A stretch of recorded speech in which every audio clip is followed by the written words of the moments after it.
All right, it is 5:30. So we are going to call the Round Rock Independent School District Board of Trustees public hearing and regular board meeting on Thursday, January 21st, 2021 to order. We do have a quorum present. All 7 trustees are in person today. If we will rise, we'll do the Pledge of Allegiance first. I pledge allegiance to the flag of the United States of America and to the republic for which it stands, one nation, under God, indivisible, with liberty and justice for all. Honor the Texas flag. I pledge allegiance to thee, Texas, one state, under God, one and indivisible. All right, now we will move on to public comments. At each regular meeting, the board will afford the general public an opportunity to speak to the board regarding matters of concern or interest to the district. Other than the character of any student, staff, or board member, concerns or complaints regarding specific individuals should not be raised in public forum. They should be considered separately according to applicable board policies. The board requests that comments on any subject, whether positive or negative, be courteous and respectful. I would like to remind the audience and the viewers that the comments of the speakers reflect their own positions or opinions. The board may not discuss or act upon any matter that is not listed under the action item portion of the agenda. Therefore, board members may not discuss the comments of speakers. Please understand that a lack of a response from board members does not indicate agreement or approval of the comments. Each speaker will be given 3 minutes to address the board. Ms. Corey Vessa, Vice President of the board, will be the designated timekeeper. Our first speaker is Ashley Zhang.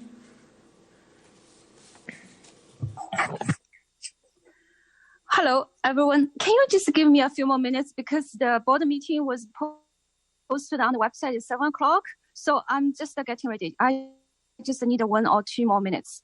And you can let the second speaker to speak first. Is that okay?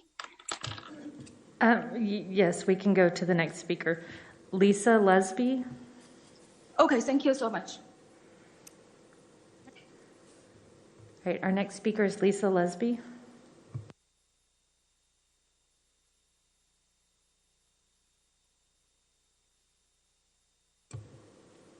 Lisa, are you on?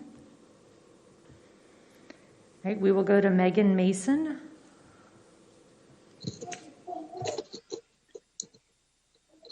Thank you for the opportunity to address the board, district officials, and the community regarding my concerns over staffing at Canyon Vista Middle School.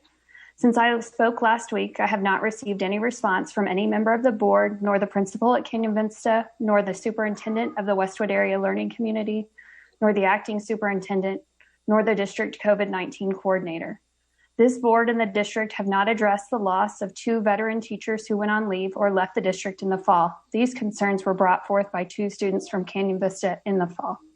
I speak now to ask once more for a clarification from the board and the district. What is your policy regarding ADA and AWA requests? TEA and the governor have offered clear leeway to school districts, and by my research, it is clear that the district does not have clear policies that are being implemented uniformly across the district. In the case of Canyon Vista, it has caused staff shortages. Ask the teachers who are on leave because they have been denied ADA or AWA accommodations. They want to be teaching, and they're asking to stay safe and stay alive. I'm not asking for personal staffing decisions. I'm asking for your policy to be clear. It appears to me that allowing our veteran teachers the maximum leeway to work from home would be the best outcome for our kids. If that is not happening, I would like to understand why. I recognize that this is an extraordinarily difficult situation and we are in the middle of a pandemic. I thank each one of you board members for taking your personal time from your families to be here for our community. Our community of parents and students want to help. We want to know how and where we can safely help. When we are stonewalled, not answered, or not given clear information, it doesn't build community or trust. My last comment in the face of no clear information to people and our children are left to make their own assumptions. One middle school student who is the child of a friend of mine attending Canyon Vista made the assumption that her teacher was deceased because she stopped teaching and the principal and administration offered no clear information about where the teacher went or what happened. I hope you can see the real crisis that we are facing. Our community is offering solution and has asked for more transparency about the staffing losses, number of long-term guest educators, the ratio of students to teachers in our secondary virtual classrooms. How much more can our teachers take? Are we in a crisis yet? Will the district be able to recover students? That's Lisa, 10 minutes, honey. If we aren't able to retain our veteran expert teachers? I'm on a call right now. I don't know the answers to these questions. I hope the board and district are evaluating the ramifications of the choices to deny ADA and AWA accommodation requests. Thank you to our teachers at Canyon Vista and the teachers across the district, across all of the schools in the district. Thank you. Thank you. Our next speaker is Scott Replinger.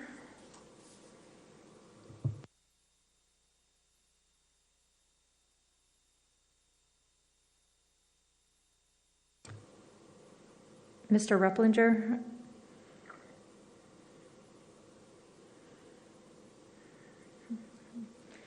All right, our next speaker then is Natalie Osborne.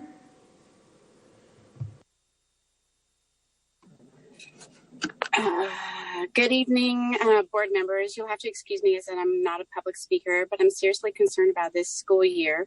I know we all know what happened last night with the swimming situation. And Hi, good evening. Hi. Hi.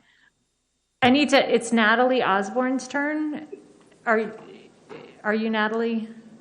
I'm Natalie. Oh, I thought I heard my name. So you want me to wait?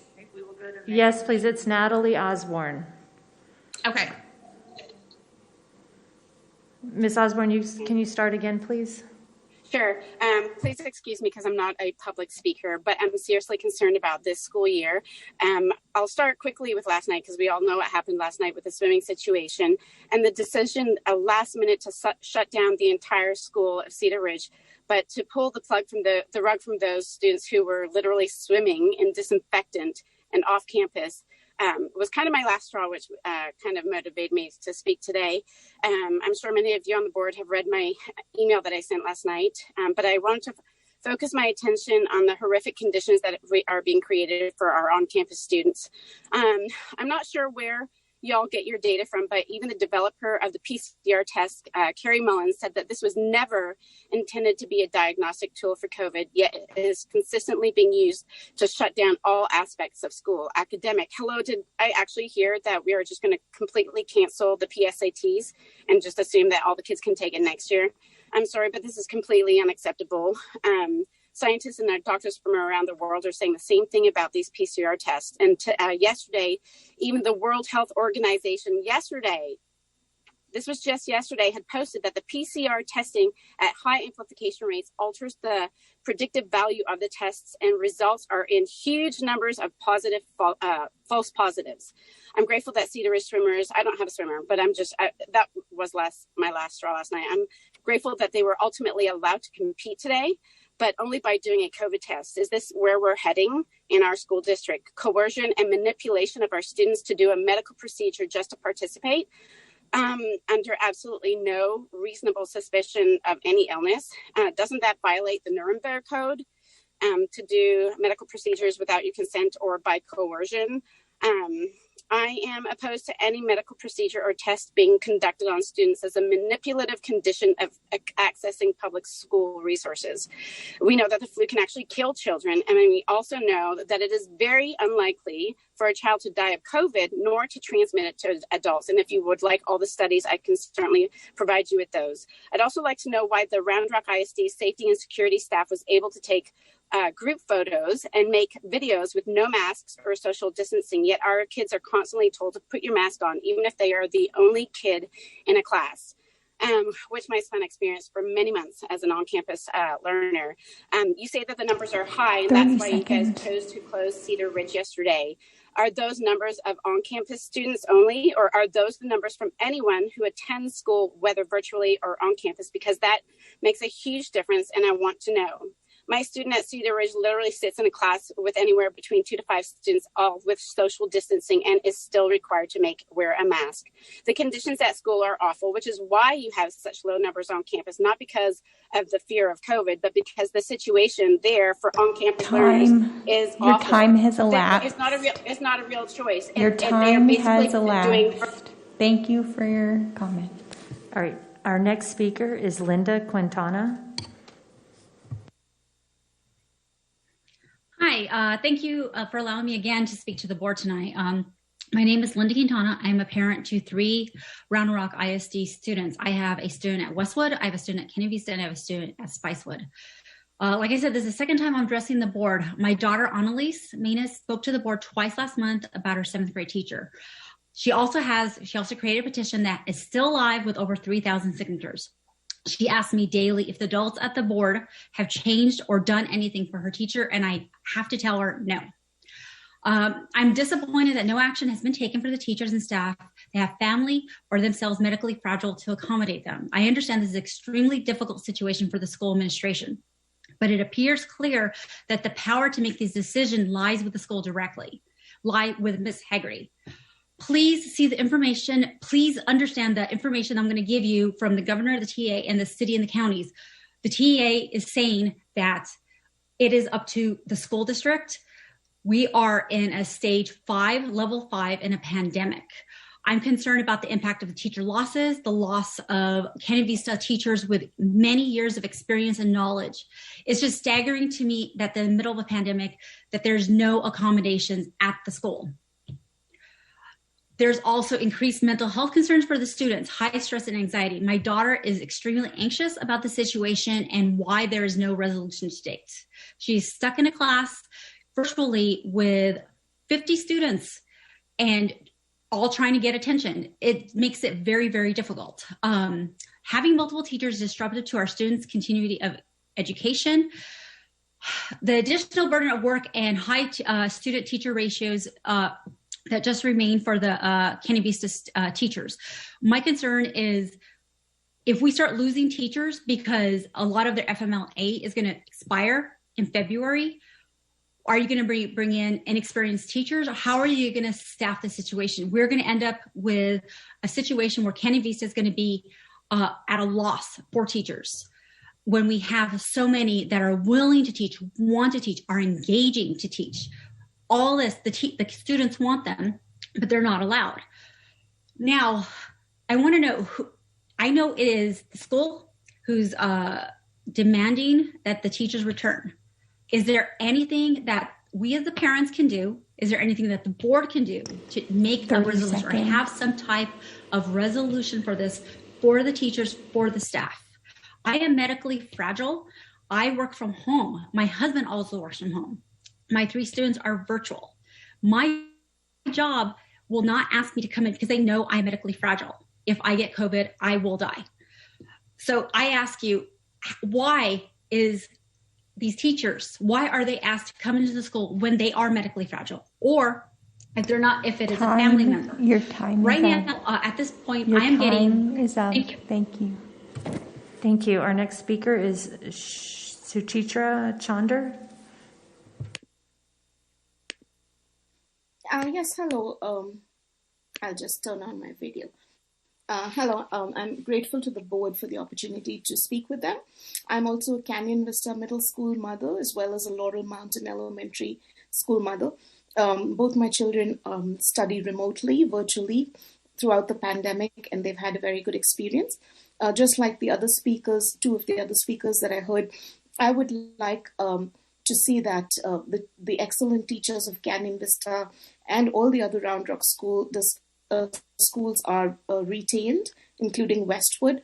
I've heard that it's up to the individual discretion of the principals to allow teachers to work from home. And I think that whenever there's health concerns of the family in the pandemic, that's the teacher's family or the teacher, they should be allowed to work remotely if possible. And if that means hiring new teachers who can come in for the children who come in person, or it means having substitute teachers or education assistants in the classroom to watch the kids who are in the class while the teachers teach them remotely, there are many workarounds that the board could consider if you want to take care of the teachers who have family members who are ill and the teachers who need to work from home during the pandemic. I also have a concern about COVID vaccines. I just heard about a teacher who got the vaccine through the Round Rock District vaccine system, and I'm hoping that In the state of Texas, the teachers and staff and so on can get access to the vaccines. I've written to the UT president today about vaccines because UT is opening up as a hub to give vaccines to the public soon. So anyway, I would like to know more from the board as to the plan for vaccinations of the teachers and staff, as well as the ability of teachers who have family members who are ill to work from home. And this is so that we retain all the good teachers of Canyon Vista, Westwood, and any of the Round Rock schools, and don't lose teachers to the pandemic. And we prioritize teachers and staff members' health and well-being. Thank you. Thank you. We'll go back now to Ashley Zhang. Yeah, sure. Thank you so much for this adjustment. And good evening, everyone. I'm a Round Rock parent, and tonight I want to address the board. After listening to the CORD meeting on 14th of January, I just want to weigh in my opinion towards the 2021 and 2022 school year recovery plan. So I'm glad to see the motion of explore separate virtual and in-person learning in 2021 and 2022 recovery plan with emphasis in personal learning has 522 passed. Although I'm very puzzled why two trustees were against the motion and want to prevent the district from planning. At this stage, we are actually nowhere near the end of pandemic. The proper and in-time planning for next school year is critical. Since March 2020, reopen school and how to reopen school is the most pressing issue facing America. We should rely on scientific data to guide our decision. The data does suggest that children affected by COVID-19 are less likely to be severe. However, data also suggests that the viral load in children are higher than adults, therefore more easily to affect other people. We need to balance the academic needs, emotional well-being, and the community spread. Actually, the current model our schools district executed since last fall is the best we can do at this time. I want to thank all the administrators and the teachers work towards to this model. We let parents balance the needs of their family, their children. We can choose in-person or virtual. We are also flexible every 9 weeks. Parents can reassess their situation and change the learning model that fits their family. Currently, the legislature and the T has not released a guideline of next school year. So if the guideline continue to allow virtual, I really urge board and the district to adopt it without another round of debate like you did on 14th of January.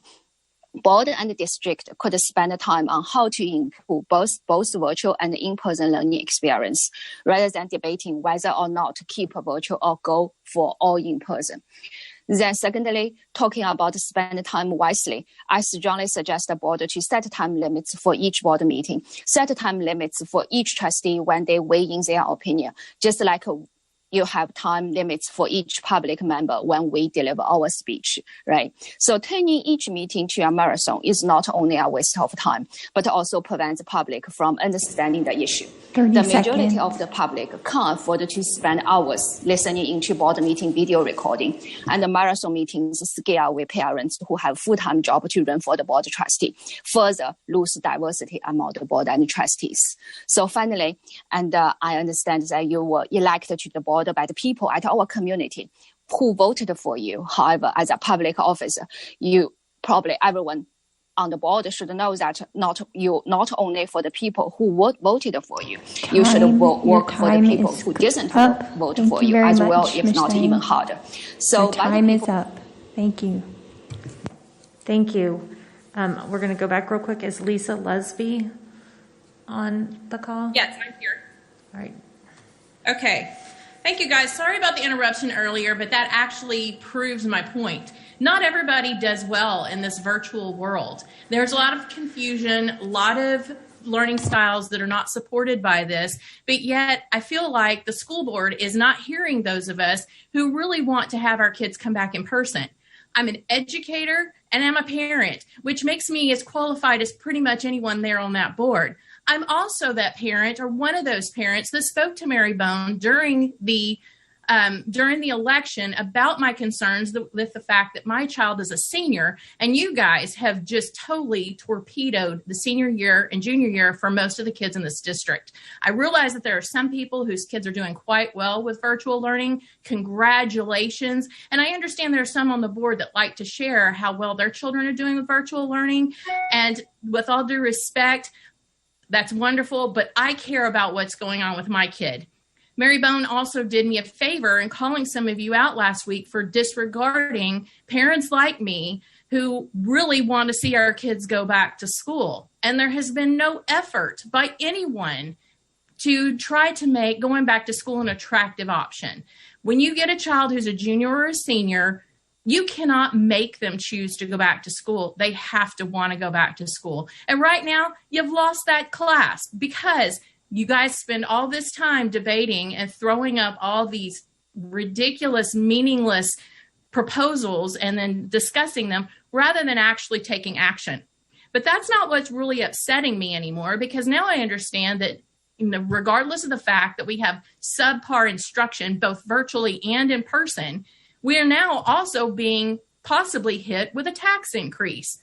Really? You're gonna propose that we pay you more money when you're already saving a bunch of money because you're not having to actually teach kids in school. You're not running buses. Your facilities are not full. You could close school buildings and nobody would miss them at this point. But you want more money? You're able to produce these beautiful materials and outfit and supply a whole new police force, but you need more money? No, I don't think so, guys. I think that if you try to ask for that golden penny, that you're going to find yourself golden challenged in the next election. Thank you very much for your time. Thank you. And just one last try. Is Scott Replinger on the call?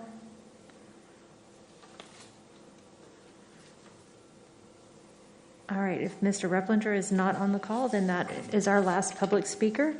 And we will move to the public hearing, 2019-2020 annual report. Dr. Presley.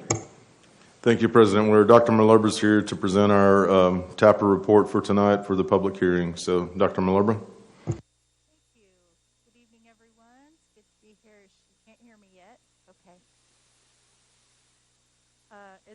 Jennifer told me it was on, and I just needed to wait for her to turn up the volume. So, let me know when you can hear me. Still not? Okay. You do want me to push the button? Okay.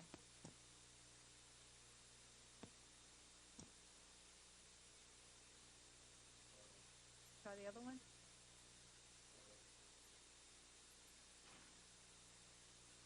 I don't know if I understand what you're telling me. It's on.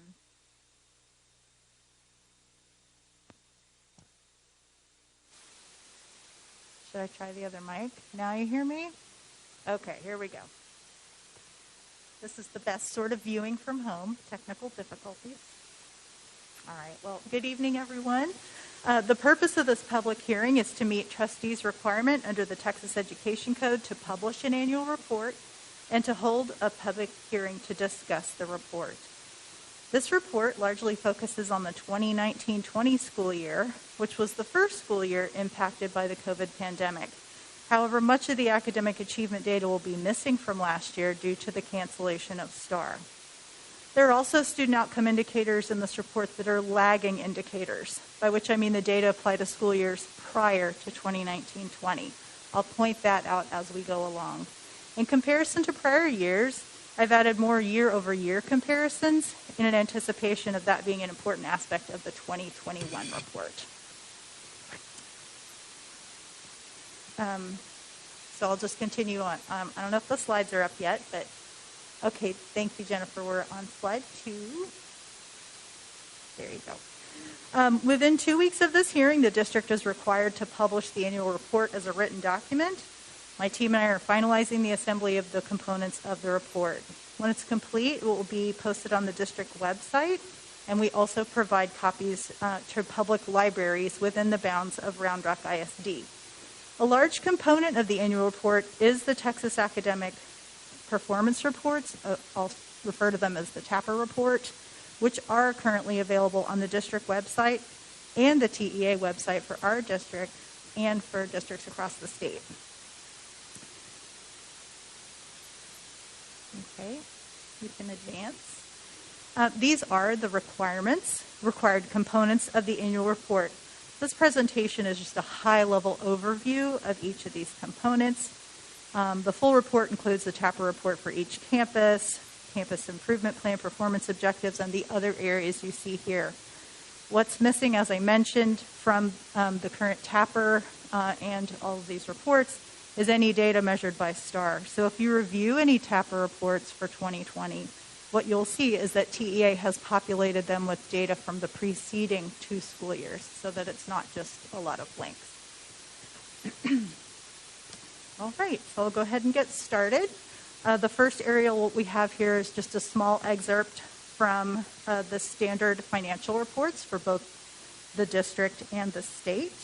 Just a simple comparison of operating revenue.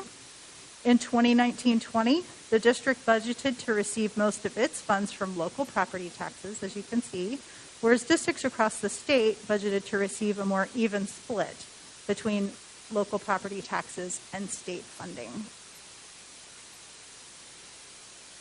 The next slide, this slide, is a summary of the district's accreditation statuses and several other statuses that are produced by the Texas Education Agency. There were no changes to these ratings in comparison to the prior year, with the exception of the district's accountability rating. Without state testing data, TEA was unable to tabulate accountability ratings, so every district in the state received a rating of not rated, declared state of disaster. The written annual report includes all current year performance objectives from each campus improvement plan. As I typically do, I've just selected a few examples here that are very tightly aligned to the board's student outcome goals. All right, with this slide, we'll transition to looking at data from the 2019-20 TAPR report. This slide and the next 3 reference data collected in the fall of each school year, which you've probably heard referred to as the PEAM snapshot date. The figure on this slide shows the percentages of students in each race ethnicity group in 2019 and 2020 and how those differ from the state overall in 2020.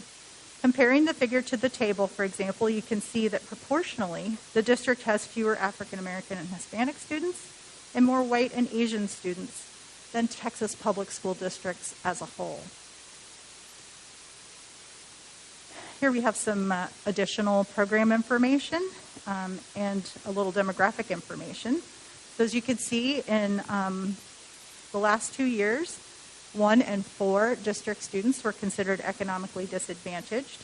However, when you compare the fall of 2018 to fall of 2019, there was a 1.3 percentage point decrease in the percentage of economically disadvantaged students.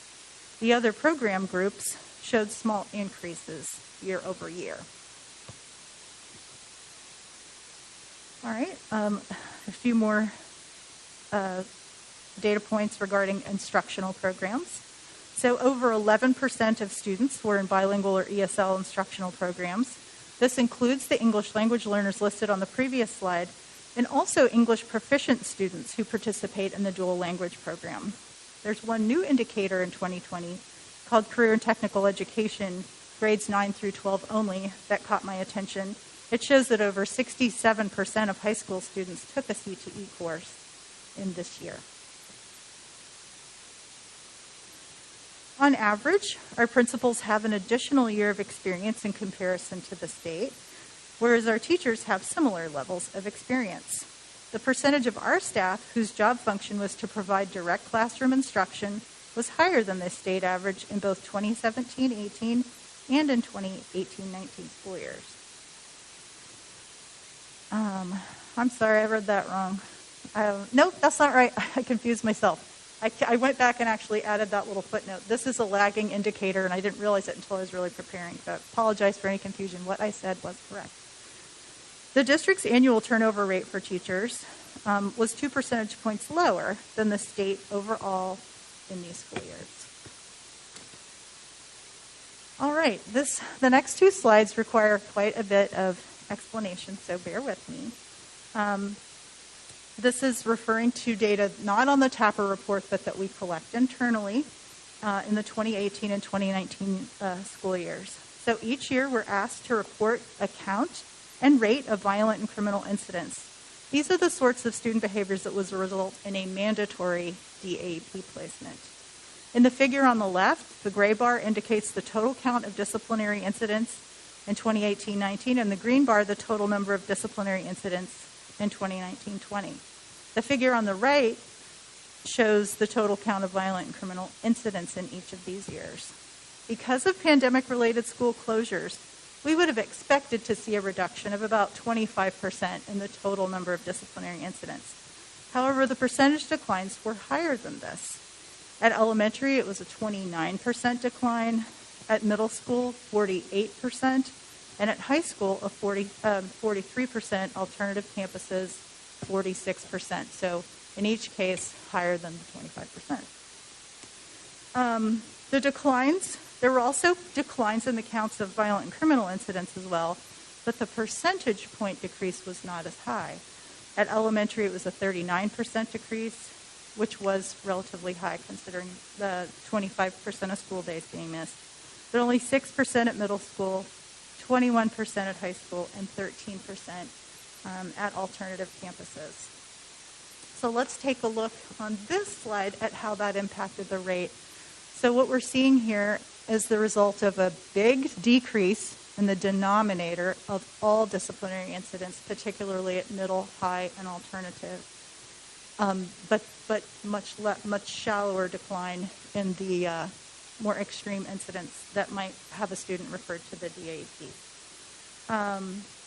So I believe what we're seeing is the reduction of overall counts is a positive impact of the expansion of restorative practices and social emotional learning efforts. Data from the current school year are fairly sparse, so it may be the 2020 school year before we have enough data to support this hypothesis. But I did want to share that with you so you could understand the year-to-year change a little more deeply. The final figure on the right describes the percentages of incidents that were considered violent or criminal. The most common types of referral in this category are possessing, using, selling, or being under the influence of alcohol or a controlled substance. And this is very similar to what I see each year. 22% were classified as an assault, and then 18% were other types of incidents. Okay. All right. Here. So with this slide, we're going to wrap up the 2019-20 data with a reminder of the STAR cancellations and some information about where things are headed this year. As a result of pandemic-related school closures, STAR was not offered in the spring or the summer of 2020. Students who would have been taking end-of-course exams for the first time last year had those graduation requirements waived. So maybe some of you have students who were in that situation. They will not have to make up those exams. Last year, the administration of TELPAS was underway, but it couldn't be completed, so the completion of any particular tests that still remained on TELPAS were waived, and it just became optional whether or not to complete. Of course, with all these data, missing data, as I noted, the school district received a label of not rated. This year, however, school buildings are open and STAR and TELPAS testing will proceed on campus. TEA has extended the testing windows so campuses can accommodate testing and adhere to public health protocols. Another change this year is that the Student Success Initiative retesting will not occur. That's the opportunity that 5th and 8th graders have an opportunity to retest if they have failed the first assessment. That will not occur. They will just test once with the rest of the students, and that's only in reading and math. So whatever data we have will be reported back to us, but it will not be used to calculate accountability ratings for a second year in a row, but at least we'll have as much data as we are able to collect. Okay, with this slide, we'll begin reviewing TAPR data that applies to students from the 2018-2019 school year. So we're now getting into those lagging indicators that just takes TEA a little bit longer to get through the data and report back to us. So in 2018-2019, the district overall attendance rate was 96.1, and it was 94.7 or higher for each student group.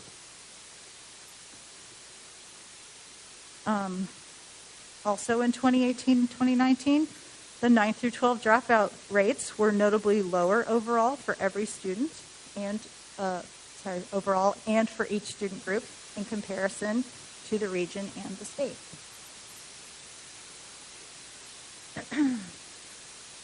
Looking at four-year graduation rates, the district class of 2019 had an overall graduation rate of 96.7, which is higher than both the region and the state. And also four-year graduation rates were over 90% for all student groups, and nearly all student groups had increased somewhat in comparison to the class of 2018. Looking now at college, career, military readiness, nearly 85% of the graduating class of 2019 was college, career, or military ready, notably higher than the state and regional averages. It's also the case that nearly every student group showed some improvement in CCMR compared to the class of 2018. This has a little bit more expansive definition of ready for life after high school than just strictly things that account for in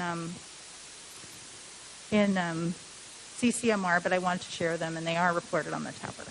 So this slide shows lots of ways that students have demonstrated their readiness for life after high school.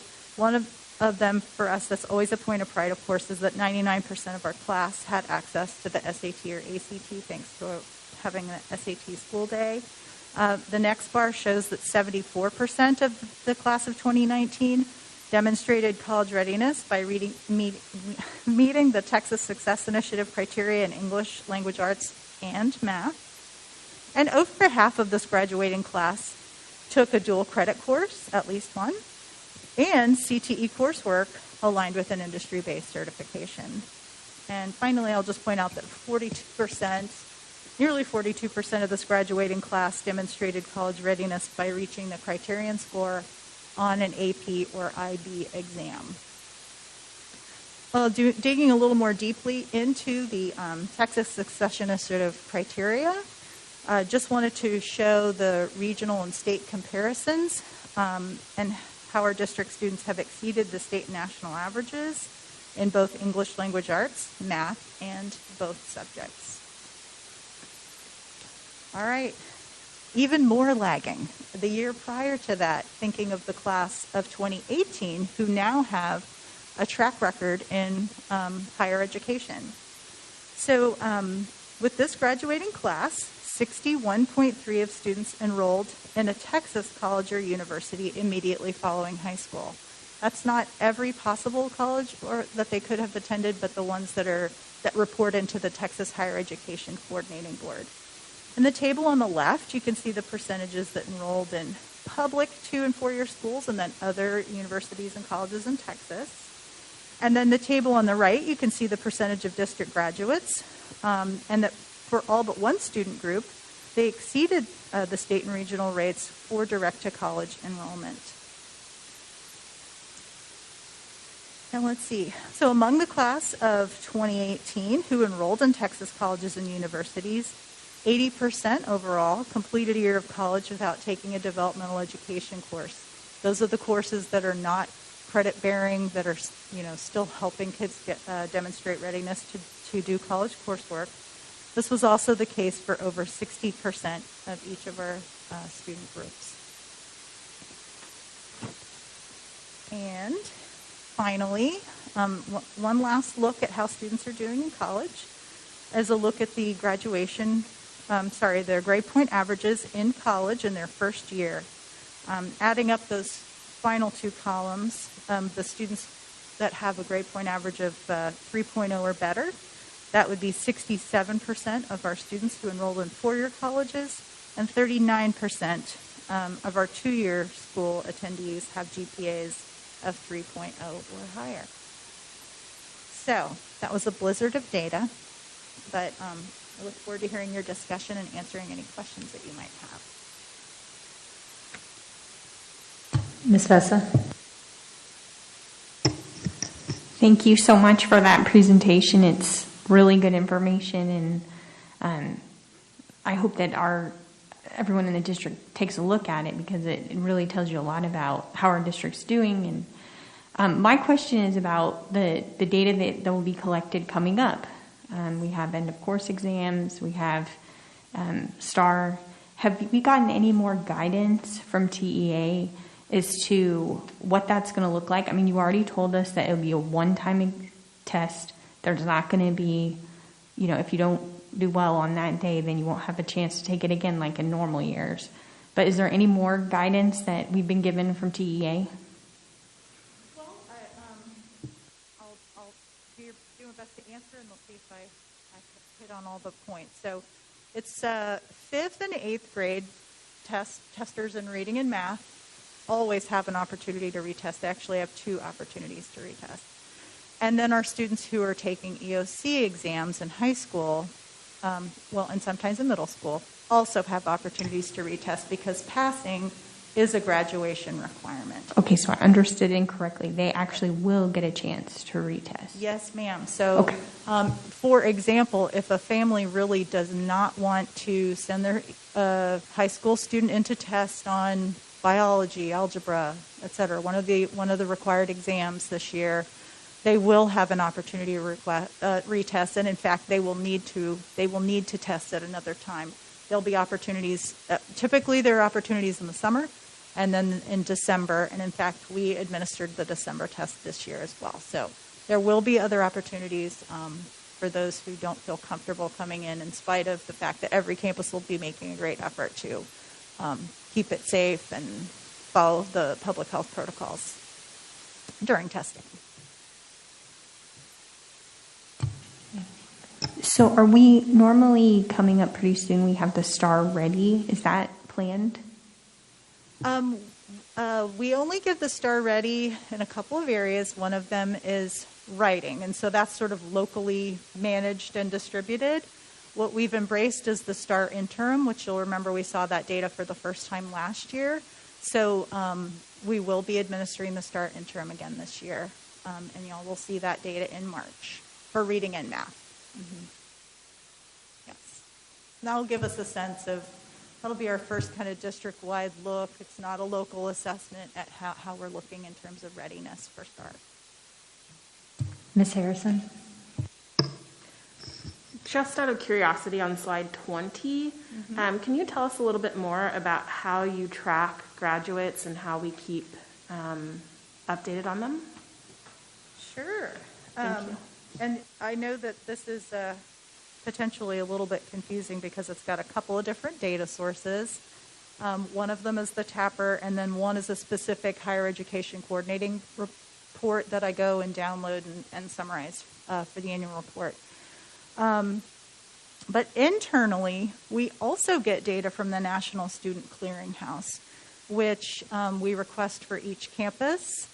High school campus, and there's a set of reports that they get back that look at their aggregate results and track them over time. It gives the direct-to-college enrollment rate. In other words, were students found in a college or university the fall following their graduation from high school. And then it also has some longitudinal tracking, so campuses can tell if students persisted in college, for example. So that's a really valuable resource for our counseling teams, for example. It tells you the top 25 schools that your kids go to, some things like that. Yeah. Does that answer your question? Okay. Dr. Bone? I just had some questions around accountability. Sure. So we're going 2 years without accountability ratings. And so I'm just wondering, has there been guidance, or are you hearing what's going to happen next year as we plan for next year? This is 2 years that, we have no accountability, basically rating. And I know there's consequences, right, of some of our schools, the accountability. I guess my real question is that we had ratings. Yes. Then we have a 2-year gap. And then when we get ratings, do we know how that's going to look? Is there discussion about this at TEA or? There is. I'm not very well prepared to talk about those who had qualified for some special grants and things because of their accountability rating. What happened last year and what I believe will happen this year is that if we don't have any campuses with a PEG rating, I'm trying to think, but schools who were in the D and F range that qualified or had some extra accountability requirements, those labels just continued for the current school year. I'm afraid I don't want to say anything wrong about the coming school year, but I think it's going to be similar. That those labels will just persist, and I will summarize that a little bit better and get it to you in a board update, just so we're clear. And I'll make it campus specific too, because we only had a couple of campuses that were in that that had a particular label or particular accountability requirements. Thank you. I appreciate that as we start planning for next year. Are there any other questions about this report? Dr. Zhao? So I just want to make sure I understand. So there will be STAR tests this spring and it will be administered on campus. Is that right? Yes, that's correct. Okay. And of course, we encourage anyone who feels comfortable to send their students to school because we really value that data. We've already missed a year, and it's just an important measure of how we're doing with the state curriculum. But we also understand if families do not feel comfortable, and TEA has told us how to score their records, if you will, so that it's clear who chose not to come. So it's voluntarily. So not everybody has to be on campus to do the It's test. being made, yes. So we're directed to make it available. Yeah, I'll add to that. That's one of the concerns of our principals is we'll have a great number of kids who will not come to school to take their STAR or EOC test, and we really don't have the leverage to make them come. We'll strongly encourage them to come, but that could really impact our overall scores that we get, determined by who comes and takes the test and who doesn't, because we can't make them do it, but we're going to strongly encourage them to do it so we get the accurate data. But that is a concern of our principals right now, I can tell you.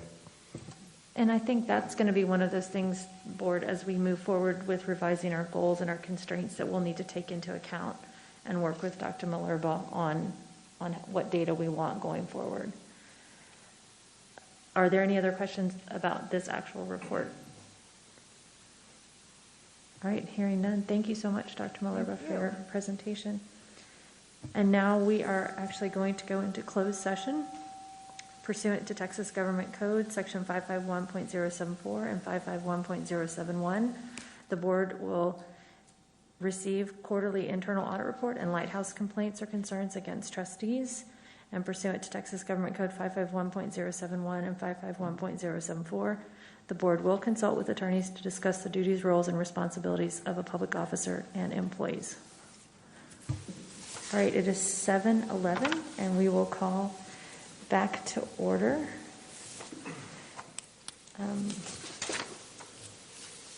And we will move on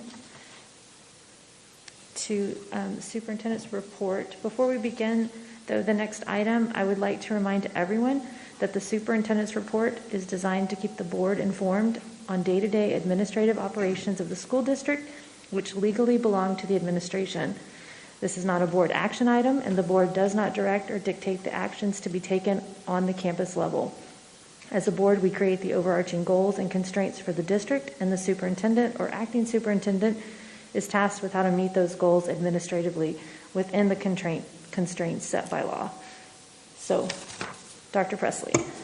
Thank you, President. We're members of the board. So I know in December we were asked by the board to put together a recovery plan so everybody's clear and on the same page about what we're doing to fill gaps and meet the needs of our students throughout this pandemic.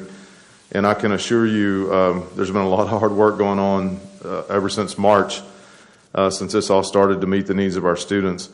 So tonight we're going to go through the plan. We gave kind of a timeline in our last meeting of what that plan would look like. But I want to be very clear, this isn't a plan we just came up with. This is a plan we've been working on since last spring. And when I say we, I mean teachers, campuses, principals, assistant principals, counselors, everybody in the district. So tonight we have several of our esteemed principals on the call, as well as a couple of area superintendents that can also answer some questions. So I encourage you to ask the questions that you have. And I'll turn it over to Mandy Estes, our Chief of Teaching and Learning, to begin the presentation. Thank you, Dr. Presley. Good evening, President Weir, trustees. It is an honor to be back with you tonight to present this recovery plan, which is a living document because, as Dr. Presley said, since last spring, we've done a lot to try to mitigate the impact of the pandemic on our students. And we're very proud, again, I know I say this often, but we're really proud of the Herculean efforts that our teachers and principals and district staff have made since the pandemic began. And we also recognize that there's always things that we can improve upon. And quite frankly, this is what educators do, even in non-pandemic times. We're always assessing where we are and planning for how we might serve our students better. That starts in the classroom at the teacher level all the way up through the district level. That said, our schools don't operate in a vacuum. And as I stated last week, there are some unknowns that will impact us as we go into the fall and as we plan for the fall.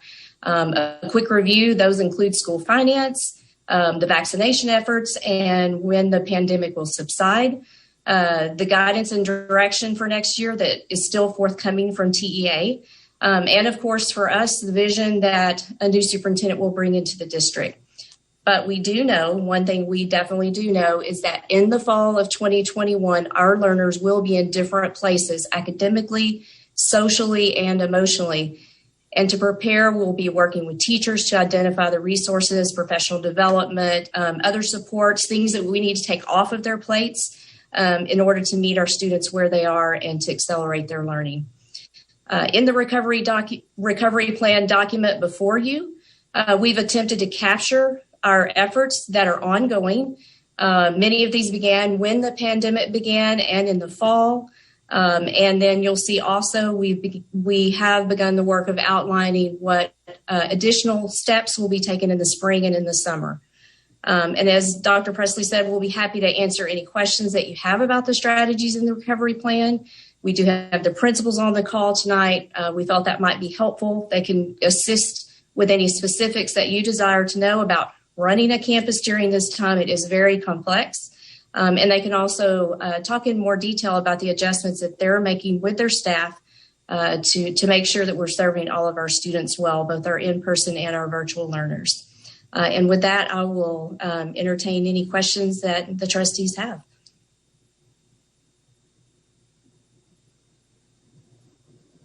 Ms. Vessa? So I would definitely like to hear from the staff that are on the call about, the challenges that they see and the things that they're doing at the campus level to address those. I'd love to hear from them. We have some elementary, middle, and high school principals on the call, and also area superintendents. And maybe we start with the high. Let's start with elementary. So, are in the elementary principals on the call? If you want to kind of talk about some of your challenges and some of your victories that you've seen since all this started and this new way we've been having to have school.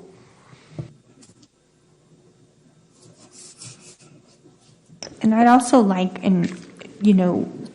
what kind of also what you see changed at each 9 weeks and what you anticipate to change as we get to the last 9 weeks. I think that's also very helpful to know because, we've never educated in a pandemic before and we're operating in a continuous improvement model. So I think it's really helpful to hear from staff like what they saw, what they learned, how they changed, what they're seeing now, and what they're anticipating they're going to have to change to address those concerns. Yeah, and I would say there's no planned responses from our principals. We just ask them if they would mind coming on the call to speak from the heart, talk about what you've seen and what you're dealing with and what you're working with every day. And so I might have been a little, I probably shouldn't have said elementary first. Any principal that would like to talk about what your experiences have been and what you're seeing would be okay at this time. Can we know who's on the call since we can't see? Yeah, I don't have the list in front of me. We have, I know we have 3 elementary principals, 2 middle school principals, and 3 high school principals. No, 3 middle school principals and 2 high school principals. So, Mandy, you may have the list because Once again, it was kind of a volunteer thing. We didn't make anybody come and speak tonight, but just to kind of share their experiences that we thought would be important to the board. Yeah, so I'll give it a shot, but I apologize if I leave anyone out. So we have Denise Sharp from Forest Creek, Sam Soto from Bluebonnet. From middle school, we have Zach Oldham, Cedar Valley. We have Jonathan Smith from Deer Park, and Linda Geringer from Hopewell. High school, we have Thomasine Stewart from Success and Mario Acosta from Westwood High School. And I'm not sure if Anthony was able to join us from Stony Point. I don't believe he was. Yeah, and we also have Carla Amaker, the Round Rock Learning Community Area Soup, as well as John Yonker, the McNeil Learning Community Area Soup. So all the learning communities are represented tonight. So if anybody would just like to give an overview of kind of what you've seen and address some of Ms. Vesta's questions regarding scheduling and things like that. So good evening, board and Dr. Presley and Mandy. I'll say that from an elementary perspective, one of the biggest challenges that we've seen since the beginning of the school year is student engagement, whether it's for virtual students or on campus. Student engagement is something that we continue to hear across the district from teachers and from colleagues of mine. But I know that, you know, as you can imagine, our teachers are working effortlessly to try to create engaging lessons, and you know, they're are not only going to enrich the lives of our students, but are also going to help them make progress in every academic area. I will say that one of the benefits that we've seen recently, or one of the strategies that we've normally most as of lately been benefiting from, is the hiring of social workers. And thanks to the board and you know, for agreeing to fund these crucial positions. The district has been able to fund and hire 10 social workers across the all learning communities. I'm fortunate to be able to house one of those social workers at my campus, and I've seen firsthand how we are able to tap our social worker and build a relationship with them so that they can help us with attendance problems. And if I may elaborate a little bit on this, one of the things that we've been doing is that our social workers have hit the ground running. These are, you know, experts in their field. They're getting to know the system in our school district, and they've been able to collaborate with our truancy officers, and they're doing home visits now that we're trying to recapture some of our students that are not engaging, talking to their parents, etc. They're going to home, making home visits, and they're accompanied by either a truancy officer or a Round Rock ISD police officer. And making those connections with families. So that's one of the things that we've been noticing lately in terms of engagement and attendance. And board, we do have 4 new trustees. That's Sam Soto. He's the principal at Bluebonnet Elementary, because all of you may not know all of our principals yet. It's straight from Chicago. He's the principal at Bluebonnet Elementary. So. Can I ask you a question to follow up on what you're saying? When you go and you do these home visits, what are you observing? What are the issues that are factoring into the truancy problems, the lack of student engagement? There's a variety, Trustee Vesta. There's a variety of factors that I personally observe, and when I speak to colleagues, I know there's numerous administrators who are doing home visits on a weekly basis. Sometimes I get the sense that, you know, unfortunately we have families whose kids are left alone because their parents are having to work 2 or 3 jobs. Depending on the community that you serve, some administrators notice that, you know, that they have the bulk of their community, you know, are parents that can work from home, and they have those white collar jobs that can afford them to work from home. And in my community in particular, we're a blue collar community, and the majority of my population, you know, we're over 70% low socioeconomic or economically disadvantaged. I think it's the highest in the district. What I personally observe is a lot of families that are having to leave their kids alone, or with a neighbor, or with a grandparent, and because the parent, it's either a single household home, or it's a 2-parent home, and they're both having to work 2 or 3 jobs. So it's that issue of trying to engage them and trying to get them to log in and meet with us, as of 7:20 in the morning, and be consistent with the synchronous and asynchronous. So it's a variety of factors. I don't want to just say that's one in particular, but that there's no excuse to start as far as hotspots, as far as Chromebooks, because our district has done a phenomenal job of getting all those electronic tools out there to families. And we still get, as we get families come into the district and move in, every single one of us on this call continues to enroll students on almost on a weekly basis, if not daily. And we immediately equip them with a hotspot, or we ask them if they need one, or we equip them with an electronic device of sorts. So I have a follow-up question to that. So you're saying that these students, these elementary students, are left home alone, and yet we have in-person options. Why would a parent prefer to leave their child at home with no supervision or very limited supervision, as opposed to utilizing in-person learning? Yeah. Good question. I think it's a question that each family has to answer for themselves. I can tell you that from what I hear, it's just, the fear of contracting COVID here at school. And parents have that right. They're choosing, that particular family is choosing not to send their child to school to protect their health. Dr. Bone. Thank you. I think my question is mostly for the high school principals maybe that are online. And I just want to thank you, Dr. Presley, for providing us this list of all the things that are going on. And it is a long list, and I really appreciate it. And there's a couple of items. One is conduct frequent reviews of all seniors' 4-year plans and ensure they are on track to graduate. And then right below that is provide credit recovery and individual graduation plan support. I was just wondering from the high school, how is this going? Are we reaching out to everybody that's, off campus, that's virtual and on campus? How are you reaching out to those that are virtual? I also kind of wonder how the parents are being pulled in on this and notified.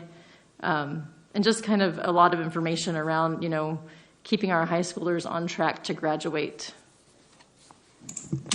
Yeah, good evening, Dr. Bone and board members, Dr. Presley. I'm Dr. Mario Acosta. I'm the principal at Westwood High School. I will speak from the comprehensive lens on behalf of my colleagues at the 4 comprehensive high schools. We're lucky we have Ms. Stewart on the call, and from the success lens, she'll also be able to lend a great deal of insight to your question about ensuring that our seniors reach graduation. So first, from the comprehensive lens, and as I said, I'm going to speak kind of generally of what I know is happening pretty broad across the district. These practices are pretty common at all of the high schools.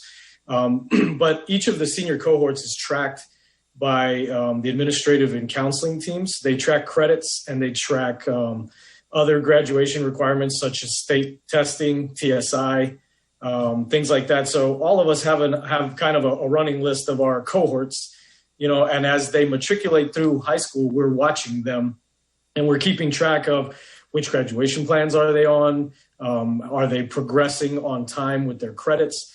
Have they passed all of their state exams? Have they passed their college ready exams? All of those things, endorsements for the state of Texas, all the things that we need to watch in order to ensure that our seniors graduate at high levels as we were expected, to have them here in Roanoke ISD. So here in the pandemic, those monitoring tracking systems have become of the utmost importance. They always were, but they especially are right now. So we could tell you, we have a really good idea of which of our seniors are in danger of not graduating and which ones are not. So we've had a good handle on the progress monitoring piece. Now, the challenges have come, and I would echo something that Mr. Soto just said. Student engagement can be challenging in spots. We are finding that the students who are struggling are the ones that are having a hard time engaging, via the computer. And so to Ms. Vessa's point, some of the work that's happening, number one, Dr. Bone, 100% of the time, the first step is for the counseling staff to involve the family in a parent and student conference to kind of have what we call an SST or student support team meeting, where we get input from teachers, we get input from the home, we get input from the child themselves, and we're trying to figure out what's your hindrance to your graduation progress. So we're trying to identify what the issue is. I would also echo, I am seeing a great impact from the new social workers in the learning communities. That's been a great resource that we didn't have in the past. You know, right now in the pandemic and even pre-pandemic, a lot of what holds kids up is not academics, it's social, emotional, or home issues that right now the new staff that you guys have afforded us has been very, very positive. So I would echo that if you're talking senior graduation. Now, first step is get parents involved, get kind of the team of teachers around the student and try and figure out what's causing the hiccup. You know, we work to that end. We will absolutely put students into credit recovery opportunities, and our district is really good at all levels, from the district level, from the campus level, and then, you know, Ms. Stewart can speak to this once you know, this is where she'll tag in. But we have systematic ways to provide students with credit recovery opportunities. Sometimes that looks like the teacher in the classroom saying, hey, last 6 weeks, or maybe in the fall, in the second 6 weeks, you got a 62 on your 6th Street report card grade. If you can show me you mastered these particular skills right here, we can go in and we can credit repair that 6 weeks, bump it up, you know, to your mastery level. And then sometimes that fixes our matriculation problem or our graduation problem. So that would be on the light end of things, right? Those are the easy cases. Harder cases, our kids are many credits behind, in which case, you know, we'll put them into our credit recovery system that's kind of managed and monitored by the district, which is called Eduphoria. It's a system that we use, that we plug kids in, and it gives them whole credits back. It's kind of an individualized, self-paced program that kids can take to ensure that they recover credit that they're missing. Now, if kids are not successful in either of those kind of big buckets, now mind you, there's a lot more nuance that goes into that with counselors, teachers, administrators, and all of the support staff, you know, wrapping around any senior that is at risk of not graduating. But if we get to a point where we say, man, you know what, the comprehensive environment is just not being as successful as we would have hoped, that's when we would tag in Ms. Stewart and her team at Success. And I would like to allow her the opportunity to explain how we partner with that wonderful, wonderful resource in Ms. Stewart's school. Good evening, board and Dr. Presley. I think the best way to start out is to let you know that we have structures in place at every high school where we work with a high school completion specialist that are assigned to each one. And part of our job is to join forces together to meet monthly and oftentimes weekly to review those data sheets, the spreadsheets, to keep track of all the students, no matter which special population or general population that they're involved in. And so I meet with the high school completion specialist, I meet with our families and transitions coordinator, as well as ESL representative that's in this meeting. And so just imagine everyone's coming in and they have to focus on their specific campus. And we're watching to see, as Mr. Acosta said, are we okay? Do we have a plan? Are there interventions in place to make sure that we can move them towards, especially in my area, graduation? So when we do this, we are prioritizing lists and making sure the supports are there, but also we are also looking at the fit kids to make sure that all their needs are being met, because you can imagine beyond the call, they have some additional items that may come to our attention where, for example, they might end up losing housing, or they have to work, they have to move to a different schedule. They'll take priority over all the kids because their needs are greater. And then when we're talking about our platform, which is Edgenuity, our goal, as Mr. Acosta says, is go in and to create an individualized graduation plan for all of them. And so we're taking everything, we're trying to figure out exactly where they are. Did they lose in the past 6 weeks? Are they currently losing in 9 weeks? How can we graduate them on the highest plan? And then from there, we start prioritizing lists, interviewing them, and bringing it in order to success. If we find out that The high schools, comprehensive high school stars have exhausted all of it that they can do, and yet they're still behind, and that their gap is such at a level that we know we're going to either lose them or they're going to be so behind we're not going to meet their graduation date. And at that time, we start bringing them over. Dr. Bone, you had asked about changes that we see. Well, one of the things that more and more are we seeing that families are bonding together, moving in together? Are we seeing some of our high schoolers having to make a decision of, well, everybody lost a job, but I can get a job, so I need to be able to work to cover the basic needs of my family. And some of them, after exhausting all means, some of them have had to put their educations on hold. And I think this year we've seen more and more of that. But the thing that we do here at Brown Rock ISD is to make sure that they know that door is open, that they can come back in when life settles down. We're always there, open to the opportunity to try to see if we can make a schedule work. And that's the reason why at Success High School, we're open up from 7:30 in the morning all the way to 7:30 at night, trying to see if we can find a individualized plan that will meet their needs because of their family situations. Ms. Weston? Thank you, President Weir. I just want to thank all the principals for being on this call tonight and making yourselves available to us. First, I would like to say to Mr. Soto, this is Danielle Weston. Can you hear me, sir? Yes, ma'am, I can hear you. Well, I just want to give a shout out to you and your campus. Of course, I love all of our campuses, but Bluebonnet certainly holds a special place in my heart because it's one of the campuses I've had an opportunity to serve as a mentor on. And I'm glad that you mentioned some of the challenges that Bluebonnet does have. And it's not just Bluebonnet, but with the technological infrastructure, the students that I've mentored on that campus and a couple of others that I can think of, I remember them telling me that they didn't even have computers in their homes. So these challenges are real.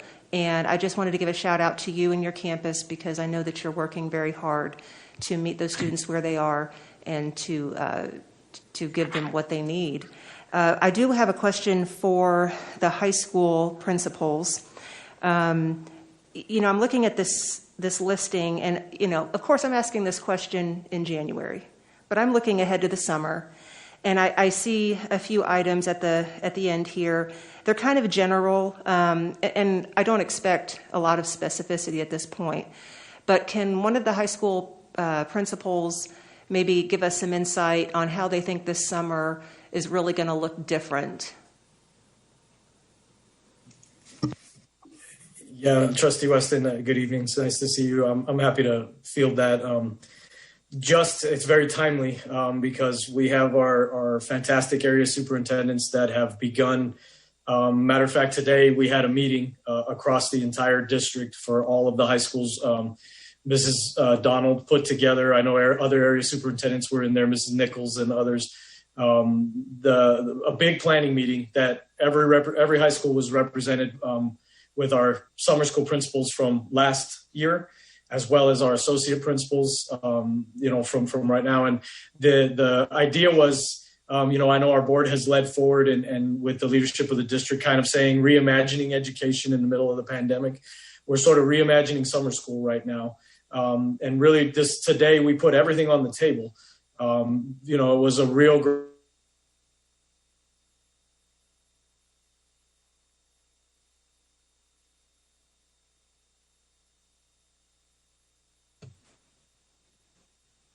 start talking about possibilities. What are the needs? They're saying, we know there's going to be kids that are going to come through the other side of the pandemic with needs, maybe more so than a traditional school year. So we need to build a summer school that is, more responsive maybe, or at least matches our situation better.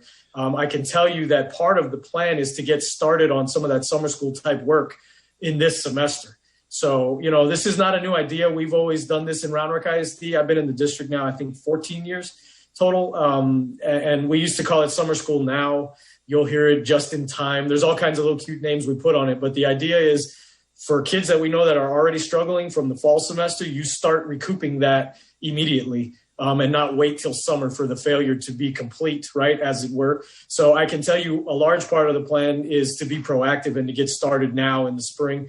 And then, of course, we're looking at what are all the ways and all the things we can do to ensure the matriculation of all of our kids. And, you know, in board policy, one of our most critical policies of grading says that, you know, grades are a reflection of students' relative mastery of content. So really our job at the campuses, especially at the high school level, is to ensure that all kids master that content at each grade level. And so it's nice for us because we have really nice and specific targets. So Ms. Weston, it is easy to kind of be specific because our job now is to build summer school in a way where we know which skills the kids are missing, and we just have to ensure that they master those. You know, and if we have to use the summer to do so, then we're able to do that. We partner well with Ms. Estes' curriculum department. They help us with you know, the materials and the know-how, and then our teachers get in there and help fill those gaps. So I would tell you that we're excited because we kind of had a brainstorm today of like what's possible when it comes to summer school. And I'm excited that, you know, it's kind of taking what we know to do from our experience as educators and then infusing this kind of what can we do right now in the middle of this, you know, kind of globe changing pandemic. So we're excited about rebuilding that. I don't know if any others on the call want to add to any of that.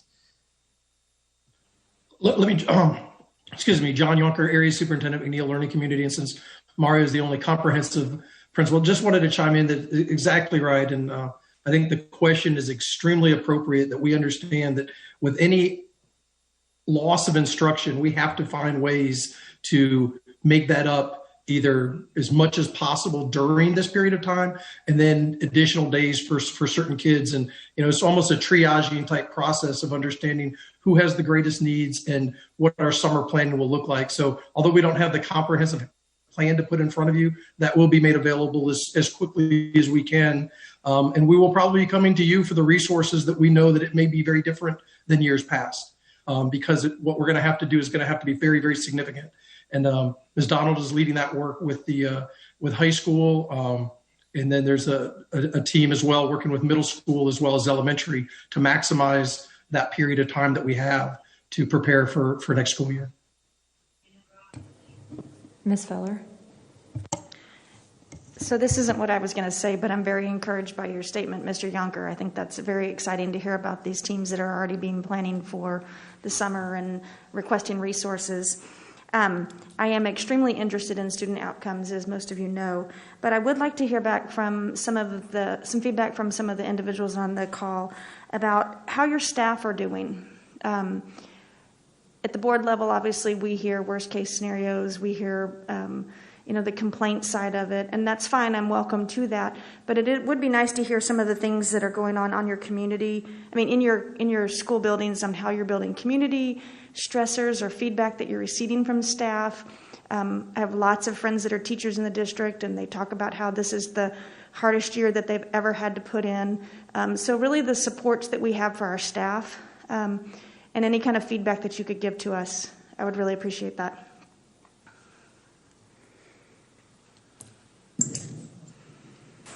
Good evening, trustees.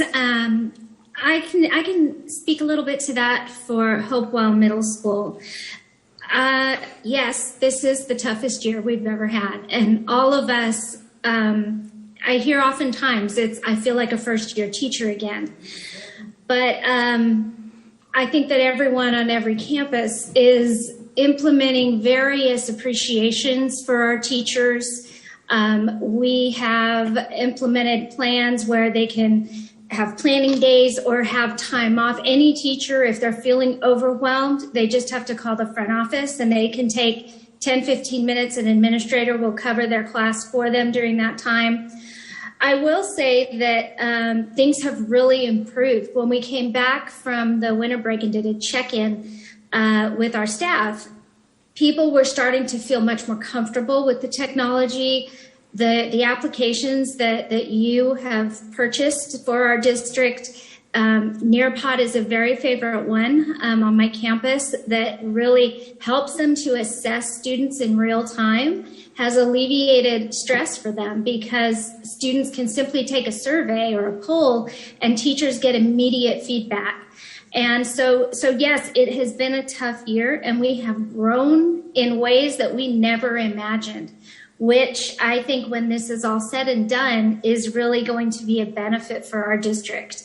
Because this pandemic is a terrible thing, but it has pushed us to really push ourselves, stretch ourselves in our learning, and learn things that we never thought we would. And so I think that I'm always one to look for the silver lining. Anybody who knows me knows that. But the silver lining is that I think there are going to be some very significant improvements in our district. I don't know if anyone else wants to speak to that, but. Hey, this is Denise Sharp. I'm the really proud principal at Forest Creek Elementary, and I would like to start by just acknowledging the incredible efforts of my entire staff. And I will admit that it was a challenge at the beginning of the year. I think that the whole virtual learning was brand new to all of us, and there was a bit of panic around that. Plus, we had all the new technology platforms. And I would say one of the areas we have grown tremendously is in our use of technology. Whether you're an in-person learner or a virtual learner, we strive for equity. And my teachers have collaborated to plan really strong lessons that are focused on priority TEKS. I feel like what I have to say kind of addresses multiple questions that have been asked tonight. We have found that we have focused so much on what are the priority or focus TEKS for each grade level. What skills are essential for kids to leave at the end of the school year with? And by looking at that, our teachers have said over and over and over again, I feel like I'm using my time really purposefully. Our assessments are geared towards gathering information that gives us feedback about how students are performing on those essential skills and what do we need to do to wrap around the students. And in doing that, my teachers have supported each other. They have given each other tricks and tips. They plan together. They have come up with solutions for things that used to be problems, to the point that now when I talk with teachers who do primarily virtual instruction, they said there are things that we do this year that we will never stop doing. We're going to implement them even if we are back to being in-person teachers next year. We have wrapped around our staff. We give temperature surveys periodically just to take the temperature of the staff, and we ask, what do you need? What supports do you need? Who do you need to speak to? And that could be an instructional coach to help them plan these engaging creative lessons.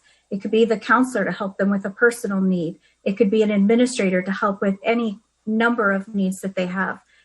So we ask them, we go and talk to them. I make sure that I'm out and about, out of my office, talking to people, listening to what their needs are, because listening is one of the best things that we actually can do. And one of our last PDs, we actually gave teachers time to work in small groups to help each other solve a problem that was personal to them. We called it an individual problem of practice. And that could be anywhere from I'm having trouble grading all of the virtual work to I'm struggling personally with something at home.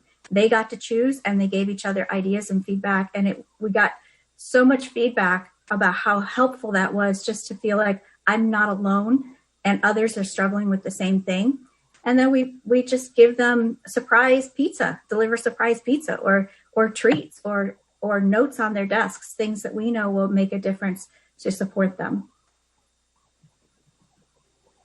If I may add to Denise's point, hybrid, not all campuses are teaching in a hybrid style, but some campuses, for a variety of reasons, are able to still delineate and assign a teacher for all virtual students and a teacher for all on-campus students in that particular grade level. And then some of our campuses have gone on for a variety of factors. They've gone all in with a hybrid from, at least for the elementary, from pre-K through fifth.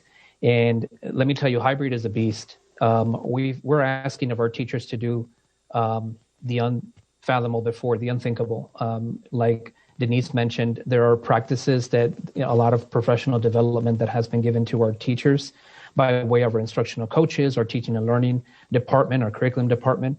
And we've been blessed that we've had this support. But while I understand and I completely agree with you in terms of, Trustee Feller, in regards to outcome oriented, I caution us in how we represent that, or how we interpret that, I should say, better said, once the STAR scores come out. I see this as a reset year.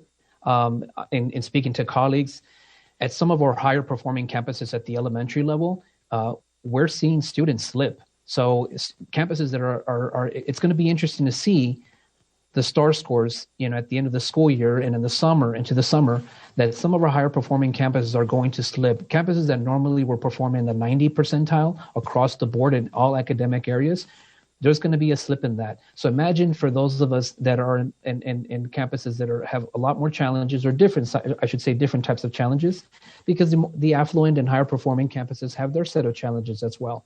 And it's to be fair, but if there's a slip in those campuses, imagine the type of gaps that are going to that we're identifying and trying to bridge at this point. Not making excuses by any means, but just simply stating the facts.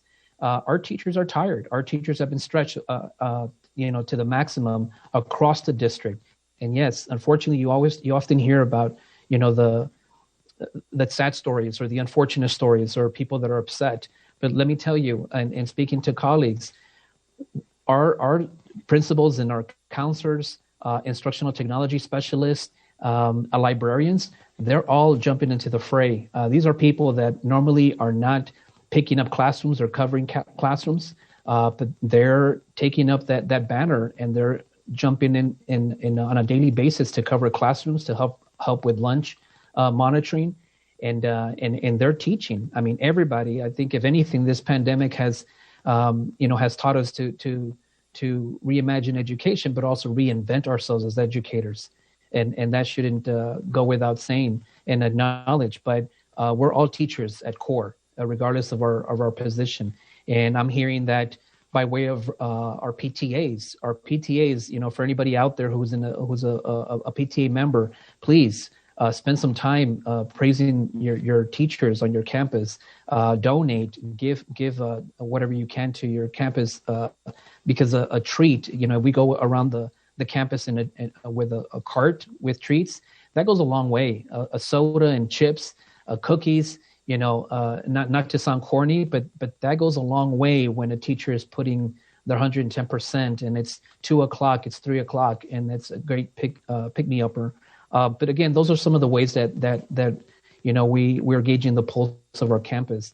I was just speaking to another colleague of mine the other day, and their PTA, in collaboration with PTA and grade level teachers, they're organizing a virtual Valentine dance party, next month.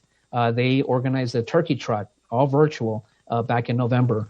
These are just some of the examples of how, we're working effortlessly to try to keep our communities engaged, to try to keep our communities connected, especially with the fact that we continue to have a good portion of our students at home versus those that have chosen to come on campus. I really appreciate that feedback, because just to reiterate something that Denise said, that this pandemic has heightened to the extreme being alone. And I worry about it for our staff and our students, and maintaining that connection, not only among your coworkers, but among your fellow students, and then the relationship between the two. So I really appreciate that feedback on all the efforts that are going on campuses. So thank you very much. Yeah, President Weir, if I could say a couple things. I appreciate all the principals on the call tonight. I think Dr. Oldham's on the call from Cedar Valley. He's the principal of the Cedar Valley Jaguars, and he hasn't had a chance to speak, so I'd like to hear him make a couple comments. We obviously could talk for hours on this topic, and you guys have the list of strategies. So what I would encourage you to do, if you have questions about specific strategies in the recovery plan, they can be directed to me, and then I'll put you in touch with something you'd like to know more about, because it is a real comprehensive plan that has been going on since last spring. So I don't want to, but I would know we have a robust agenda tonight, And so there may be some more questions, but I want to ask Dr. Oldham if he has any comments, and then if there are a couple follow-up questions we could do before we move on. So. Well, good evening, everyone. My name is Zach Oldham. As I said, I'm the principal at Cedar Valley Middle School. I just want to commend the staff, not only at Cedar Valley, but across the district for all the work they put in.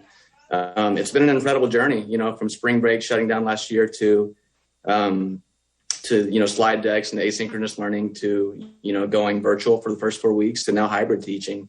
And just the ability of our staff and teachers is just beyond belief how well they've done with all these transitions. And I just continuously say the biggest tool we have in our toolbox is the ability to communicate. And I think that, COVID has been an awful situation, but there have been some good things that have come out of it. And one thing that we really relied on is our ability to communicate with families and students. And so that goes from everything, and each campus does it a little bit differently, but everything from, campus-wide communication logs to make sure that we're reaching out to every student who may be struggling, to teachers and APs and counselors reaching out to students via phone, via text, via Google Voice, and now via. Just so many tools that we appreciate so much from the board providing for us to be able to communicate. And sometimes you'll have students who are not logged on for one reason or the other, and we'll reach out to those students and make sure, is it a technology issue? Is it another obstacle that we can help overcome? But really, the communication piece has been so valuable for us at Cedar Valley, and I know across the district. And like I said, we're going to take some really good tools from this teaching and these new techniques and strategies we've used. And to be honest, our students are so resilient, and you see them working in groups, using real world skills now that honestly I didn't learn until I was in college or maybe even beyond, as far as collaboration and working together. And it's truly an unbelievable effort by everyone, students, staff, family, community, across Round Rock ISD. And I just appreciate everyone's hard work. And since Ranger Pride never dies, I think Jonathan Smith's on the call, so I'm going to ask him to make a couple brief comments before we take the question. So, it never dies. It's like our spirit. Thank you. My name is John Smith. I'm the proud principal of Deer Park Middle School. And I just wanted to take a moment just to not only thank our amazing staffs and faculties that have done so much, but I really also want to thank the district leadership that's provided us with so many different resources. That's allowed us to have so much innovation as we reimagine education. I mean, having to think about not just an instructional model when you're doing hybrid learning, but you have to have a technological configuration that deals with all types of web cameras, Bluetooth speakers, just so many different technological devices that our teachers have never had to incorporate in a normal instructional model.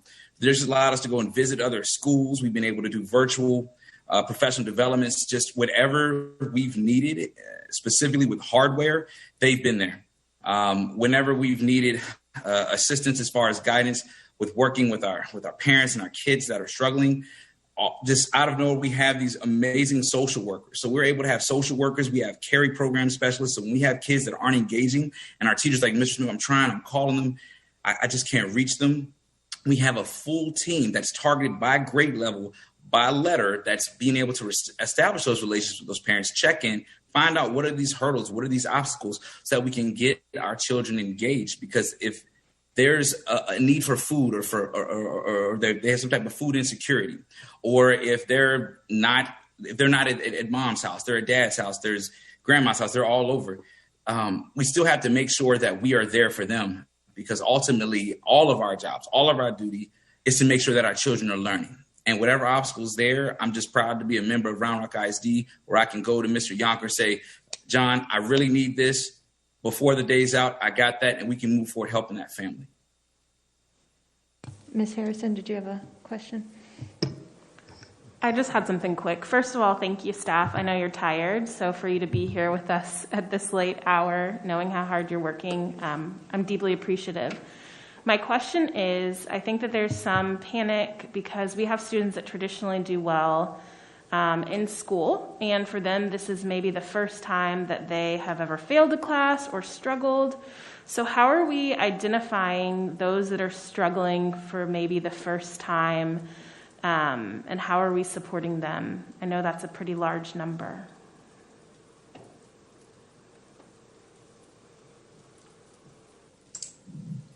I would say that there are students that are struggling for the first time in this new learning environment. And I can tell you that the teachers are reaching out to primarily to the kids who are struggling and not attending and just not participating as much as others. However, our counselors are checking in on those kids that you're referencing, and we encourage our parents through our weekly newsletter to call us, contact us, reach out, because our teachers want our kids. We're in education because we love kids and we want them to be successful, and we want them to achieve at the highest level so that when they get to high school, the opportunity for colleges is, the doors are wide open. So we really do think about college and career readiness as early as 6th grade. We're looking at what class pathways they're taking. So to get back to my point is that if a student is struggling, we're talking middle school, so usually it's the parents who will contact us first.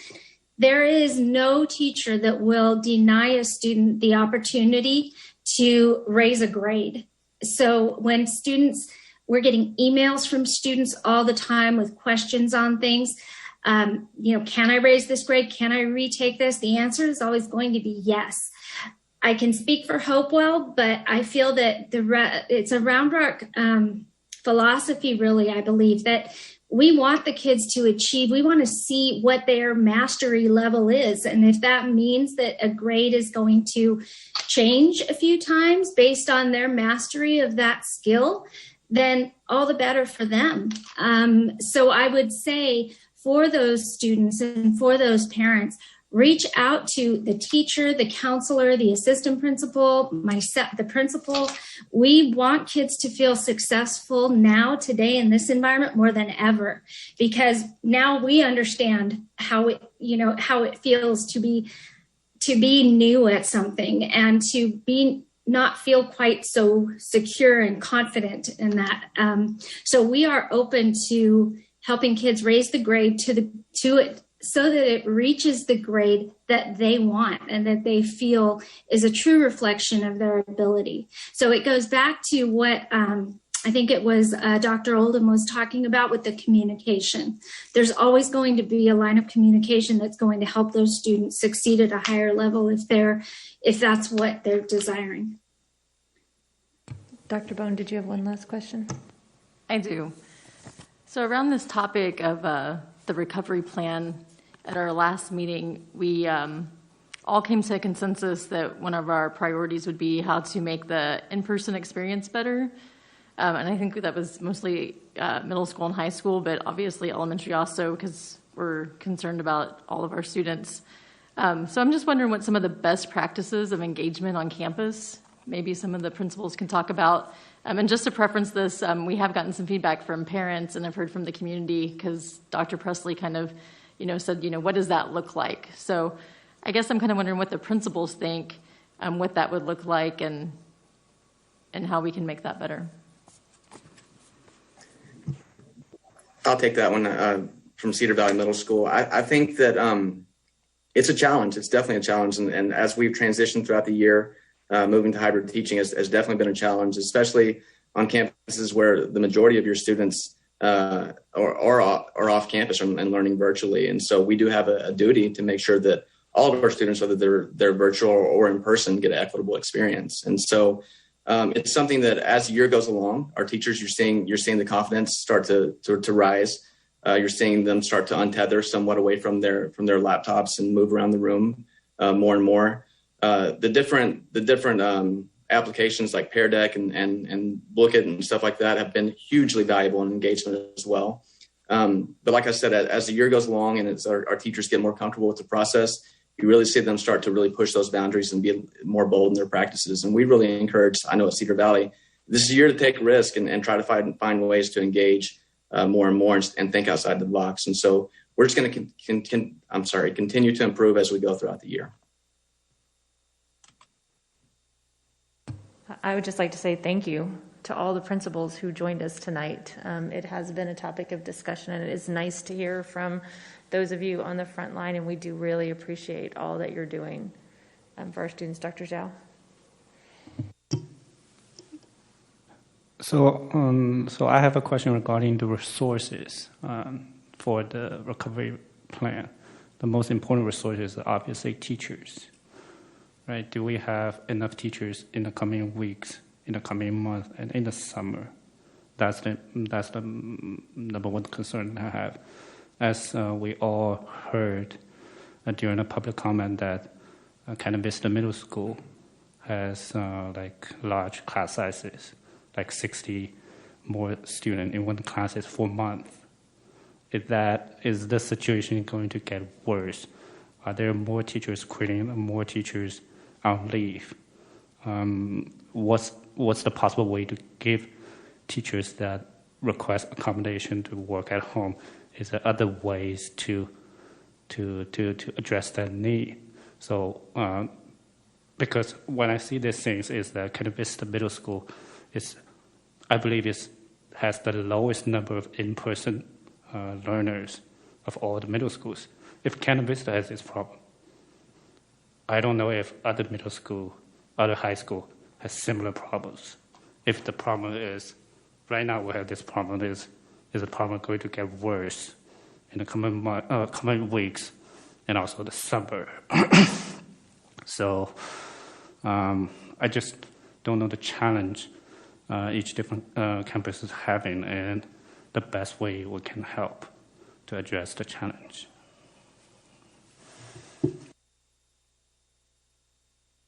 Is that a Dr. Presley or Ms. Estes? Yeah, I think all of our campuses are in a little bit different place with that. Some of our campuses, Ms. Bess and I visited a campus last Friday in elementary that has gone all hybrid. So as far as balancing the numbers, and that's an elementary example, you can balance your numbers if you have, equal number of everybody's going hybrid and every teacher's teaching some kids in person and some kids virtually. And that's what Double File Trail has done.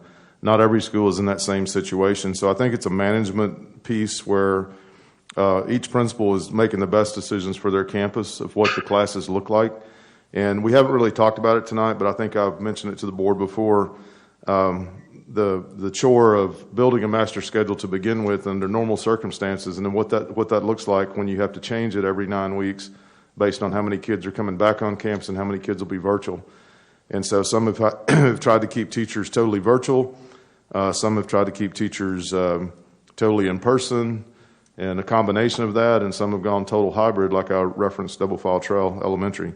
So it is a challenge for our principals. Scheduling is a big challenge.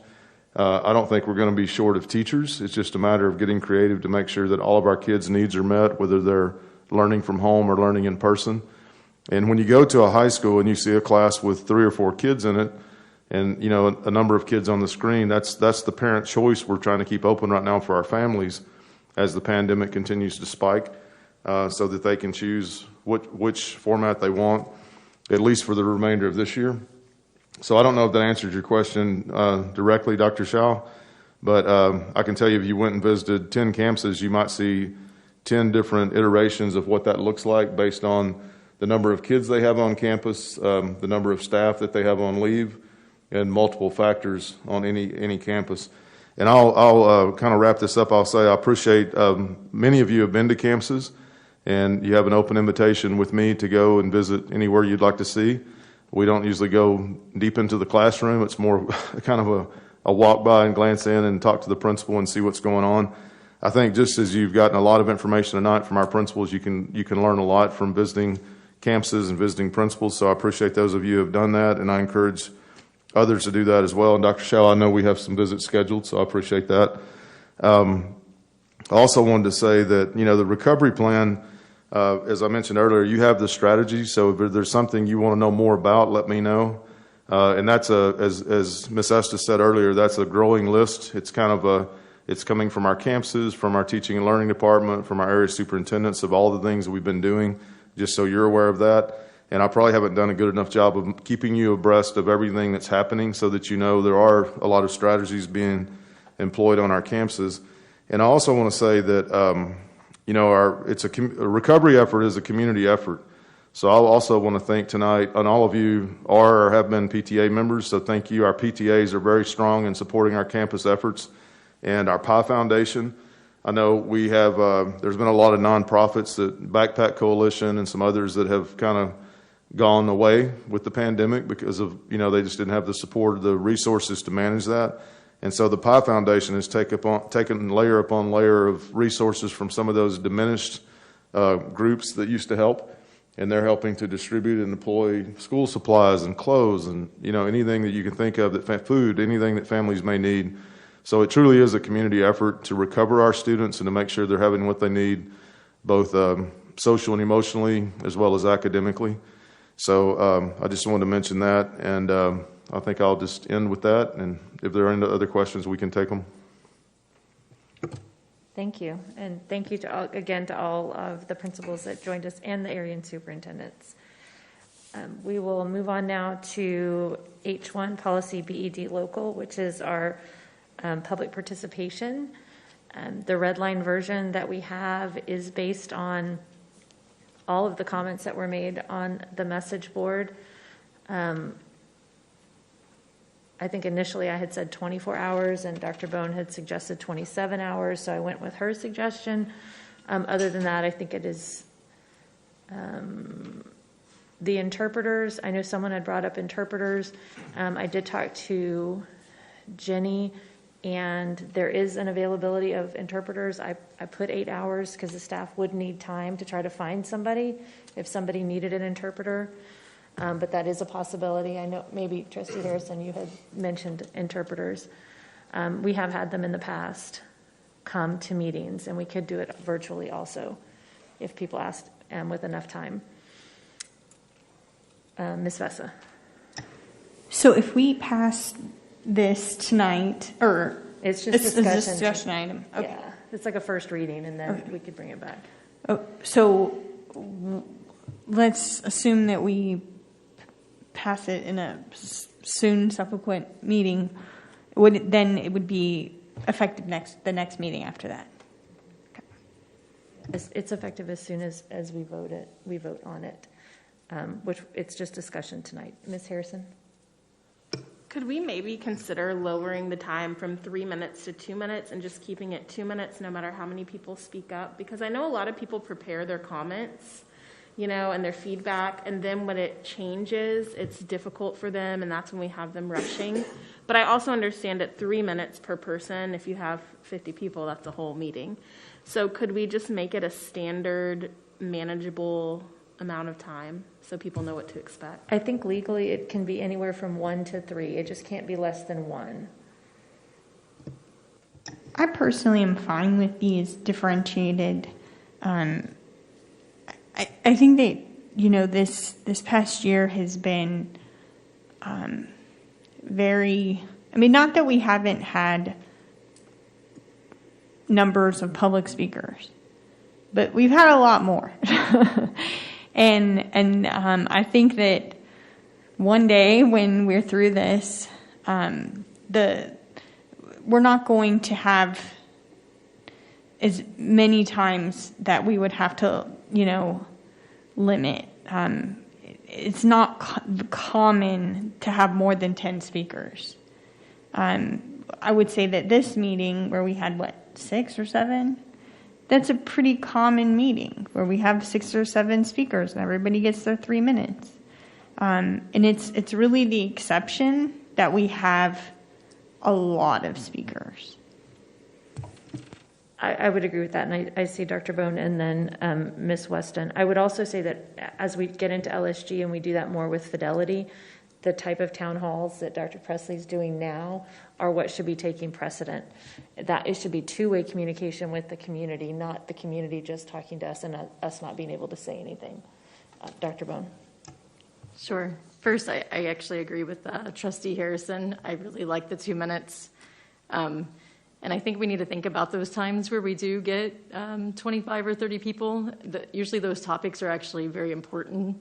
That's why there are so many people, is that they're actually times that, they're big concerns of the community. So I would like to see just the 2 minute maybe standard. And then maybe we could just say that,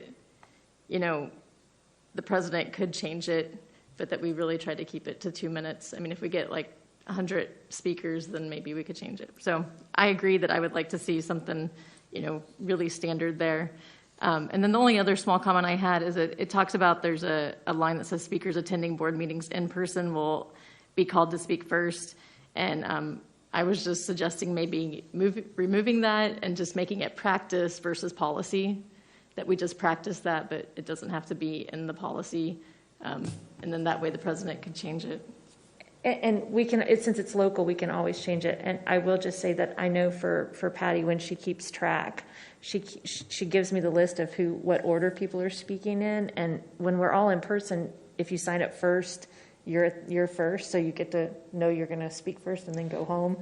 And so it was just actually kind of a nod to a suggestion she had to know who to put first on that list. Yeah, I was just thinking if there was ever a time, because I like to go by policy. So if there's ever a time we wanted to change it, it's just kind of hard because it's like, well, it is our policy. So yeah, that's true. And I think, and Ms. Weston, I see your button, and I think you were the one actually that had said maybe in person first. But go ahead, Ms. Weston. Thank you, President Weir. So I'm in total agreement with Trustee Harrison. I remember when I was a community member and people would, plan their comments, time themselves, and then show up and they have 30 seconds less or a minute less. So if there's a way that we could just, if 2 minutes, thank you, Mary, for agreeing with that. I agree with Trustee Harrison as well. That's 3 of us. I didn't catch, Corey, whether or not you agreed with her, but I am in agreement with that. And I also agree with you, President Weir, that if we can gravitate or navigate towards more town hall settings where our community has greater access to the administrators who actually make day-to-day decisions that impact their campuses and impact their students in a meaningful way, I think it's going to be a win-win for everybody because it's going to be more likely that their concerns are going to be addressed. My favorite part of our meetings is public comments. And one of my frustrations is that I'm actually not empowered to necessarily address some of those concerns that come to us. That's all I had. Ms. Feller? So I have 2 comments. First off, I do agree on the standard amount of time because what this graduated time says is the more people that speak, the less time you get because our business is more important and we need to move on. And I think that sends the wrong message. If we do stay with the graduated one, just a technicality, we have from 1 to 10, and then we have from 10 to 20. So if we have 10 speakers, which bucket do they actually fall in? So that's just a technical part on how it's written right now. But if we do stick with that, we need to kind of go 1 to 10 and 11 to 20. But I do agree that 2 minutes, no matter whatever the time frame that we give, because hearing those public comments, when you're reducing it, it says our business is more important than yours. Well, that sounded like 4 to me. And so, Dr. Zhao, so I guess, Lindsay, are you taking? Okay.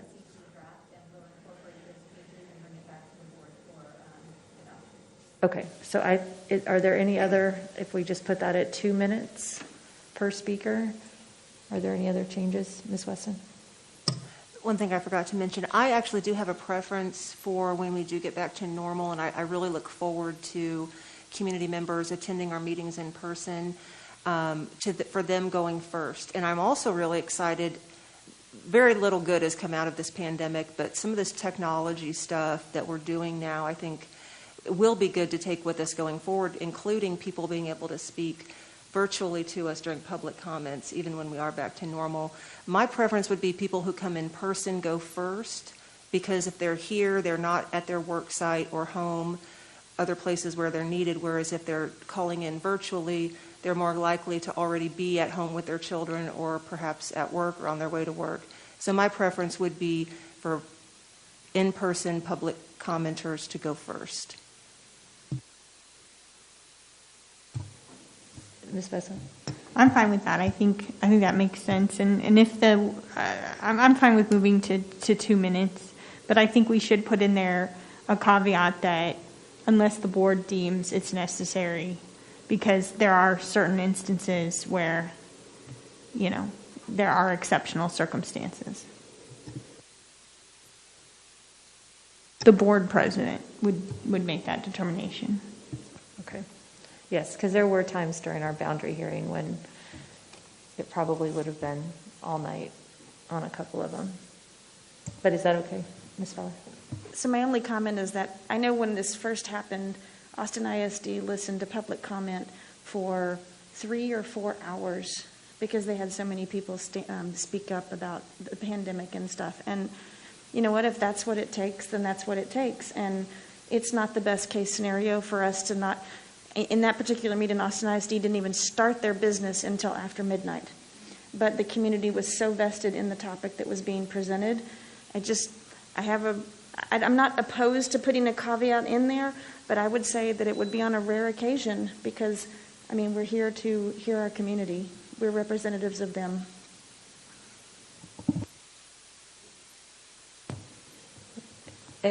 Yeah, I don't disagree with any of that. And I know like during the boundary hearings, you know, I did kind of ask a couple of trustees, you know, ahead of time, the other officers, you know, what should we do? So I don't think, even if we just put board president, I mean, typically it's definitely not my style to just do that. But if there's another way to word it that would make you more comfortable, so that it was only during exceptional circumstances. I don't know how you...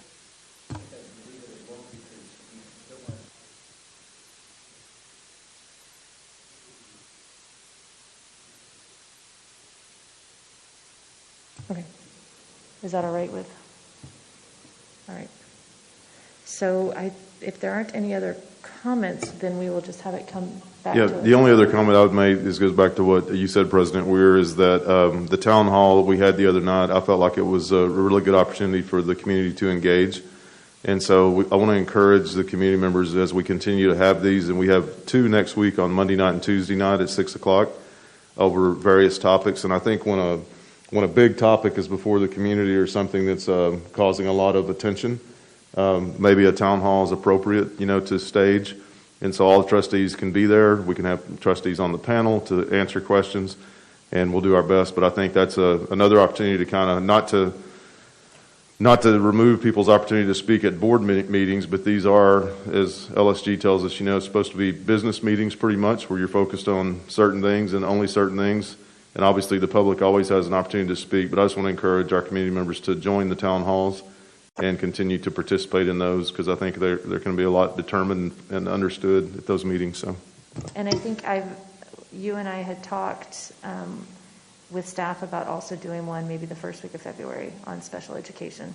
I know that there have been questions about that, and I know we haven't put anything out. There's no date set, but y'all are planning that. Yeah, and I'm open at any time there's a community interest in a particular topic to stage a town hall so that we can do it that way. Not that it would mitigate the number of people that come to a board meeting, but give people actually multiple opportunities to weigh in. So, yeah, I really want to thank the staff took the extra time to hold those town meetings. As a parent, I'm not as a trustee, as a parent, I really feel that is very helpful. Like the questions are good, the answers really explain things, that the thoughts, the action, like all those staff put into make those happen. I really appreciate it. All right, then I think we're ready to move on to the proposed budget, Dr. Presley. Okay, thank you, President Weir. Dr. Audix is here tonight. We've already given some preliminary information on our budget planning process and the budget that we're looking at for the fall. And so Dr. Audix has the next agenda item to talk about the proposed budget. And this budget, probably like no other, has a lot of what-ifs with the legislative session taking place, and we're in the middle of a pandemic. So there are a lot of questions that we're kind of having to project answers to at this point. And we want to put that before the board as a discussion tonight, just so you can weigh in and understand kind of all the things that we're looking at as we go through this complicated budget process. Dr. Audix. Thank you. Good evening, President Weir, members of the board, and Dr. Presley. So this makes me think of what my dad used to say, is that even the longest journey begins with the first step. And so, hey, in December, we kind of started the walk. We're going to keep taking some more steps tonight, and as we progress through the budget process. In the presentation, there'll be a lot of ground to cover. My only ask is that just kind of let me let me get through the entire presentation. Then after that, open it up for questions, and we'll go as long as we need to try to get answers to that. And if I can't answer tonight, I'll make notes and get you an answer in the board update type of thing. So what we're going to be talking with, and if they can put up the first slide, please, on the budget presentation where it speaks to the revenue assumptions.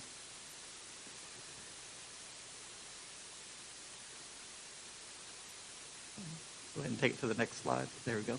So there'll be two enrollment scenarios that we'll talk through as part of the budget presentation.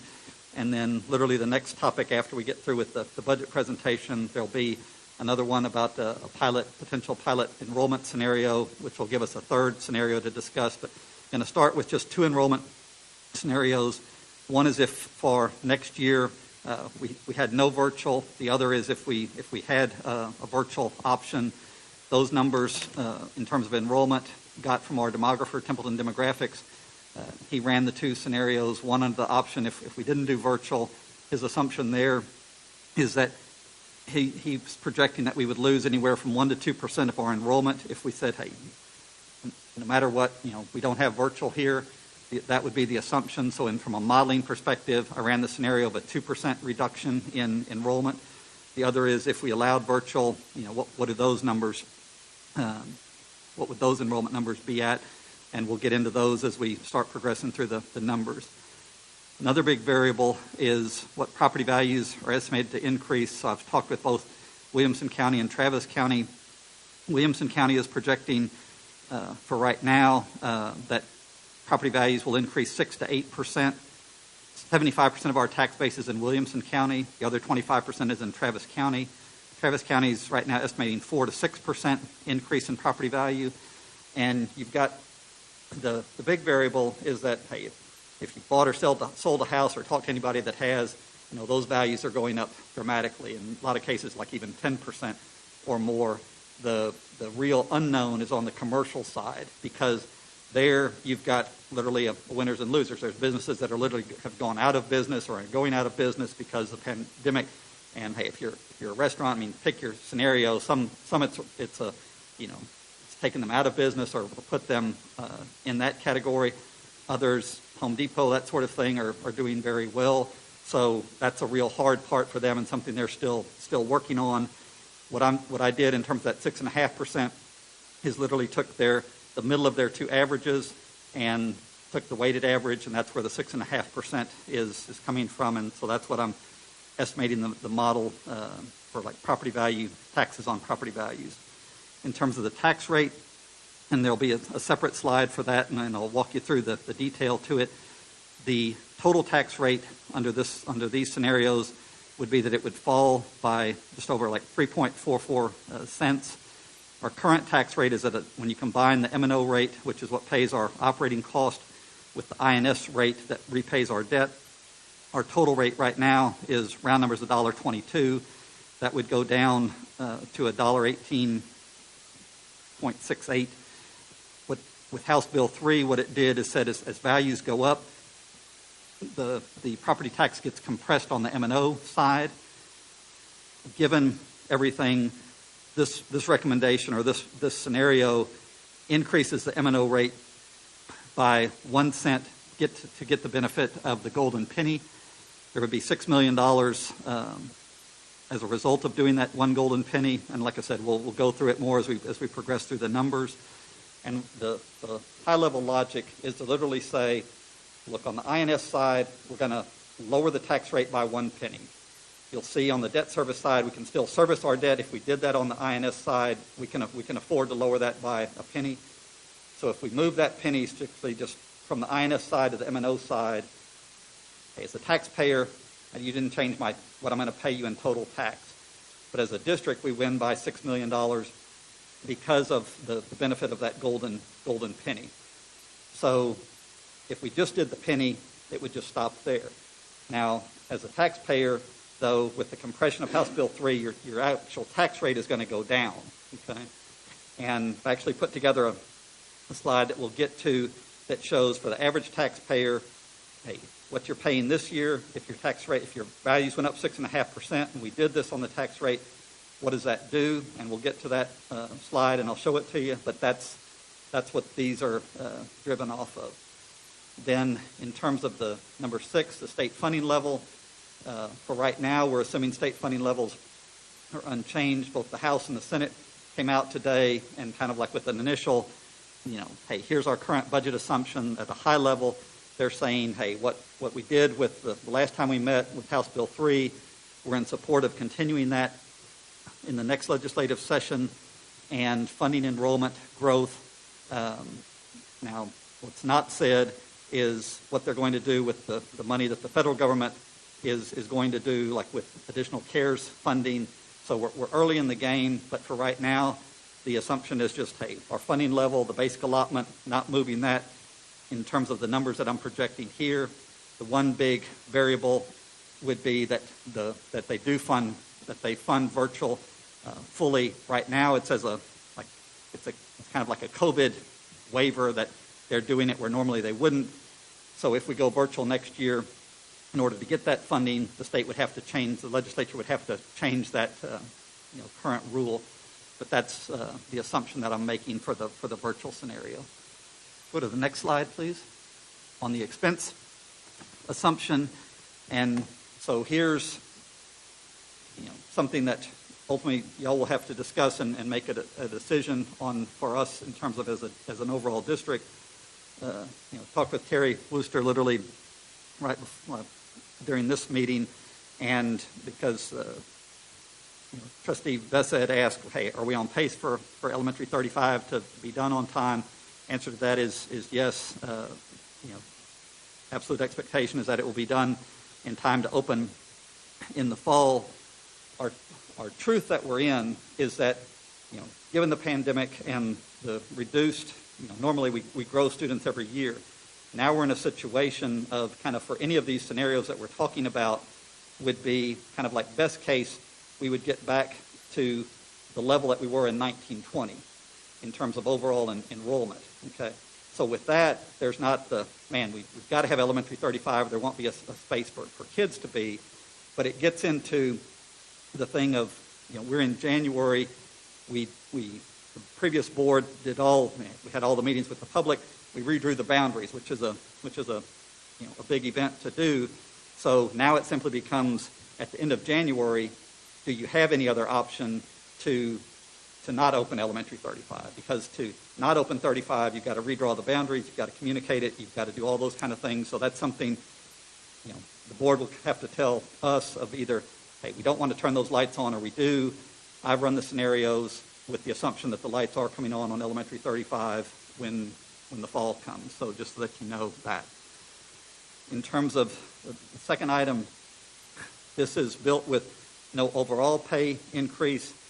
We'll talk about the budget calendar on the next slide, but TASB will come to you at the April 1st board meeting to do their market study analysis that they do each year. And what I've done when we get to the numbers piece is, and this is literally just me picking, there's no context other than what I did was I put $300,000 in for market adjustment, $700,000 for a medical. So it's just combined between those two is $1 million. And the $700,000 is, for right now, I think is pretty solid that if we did the $700,000 on the medical, that would cover our increase in medical cost without having to raise or take anything more out of the employee's paycheck. So, hey, but where does that $300,000 come from? There's no basis to it other than me.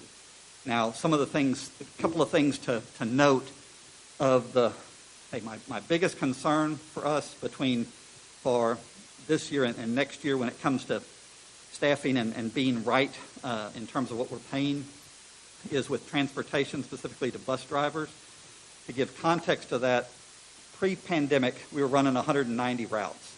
Okay, right now, and transportation reports up to me, Tina Fawcett's the director of transportation, we're running less than 110 routes. Okay, so at a high level, it's saying, look, if we come back full bore in between now and August, within 7 months, we've got to have 80 more drivers than we have right now because we've lost a bunch of drivers due to COVID. I mean, hours are down, safety concern, all those sorts of things. So we're down significantly. We, as you maybe know, we also contract with Gold Star, an outside contractor to provide. They're currently running about 11 routes for us. Have met with them, said, hey, we need all the capacity that you can give. To give context, we're at $20.53 an hour. We give roughly almost $5,000 a year toward an employee if they want medical. They get sick time, they get additional days. Gold Star, we're at $20.53 to start, they're at $25 to start. Now, they don't have medical, that sort of thing, but it's the higher starting wage. So we both, in essence, if we were, in essence, fishing for employees, we've got two lures in the water. But at the current rates that are being offered, hey, we're attracting some, but we're not attracting at a rate that would get us 80 drivers in the next 7 months. So that's a piece. Hey, if we just kept the same hook in the water, the odds aren't good that we're going to get 80 drivers between now and then. So, hey, doing a lot of things. Going to talk with or email Tina today on ads on all of our buses. We've had ads on some of our buses starting last year already of advertising for drivers. But really, we're posting on Indeed. So we're going to be doing everything we can in terms of trying to get enough drivers, but that'll be another thing that's going to be embedded in our, when TASB comes with that market study analysis, there's also going to be a price tag in there. If we up that, okay, what is the uptick for that?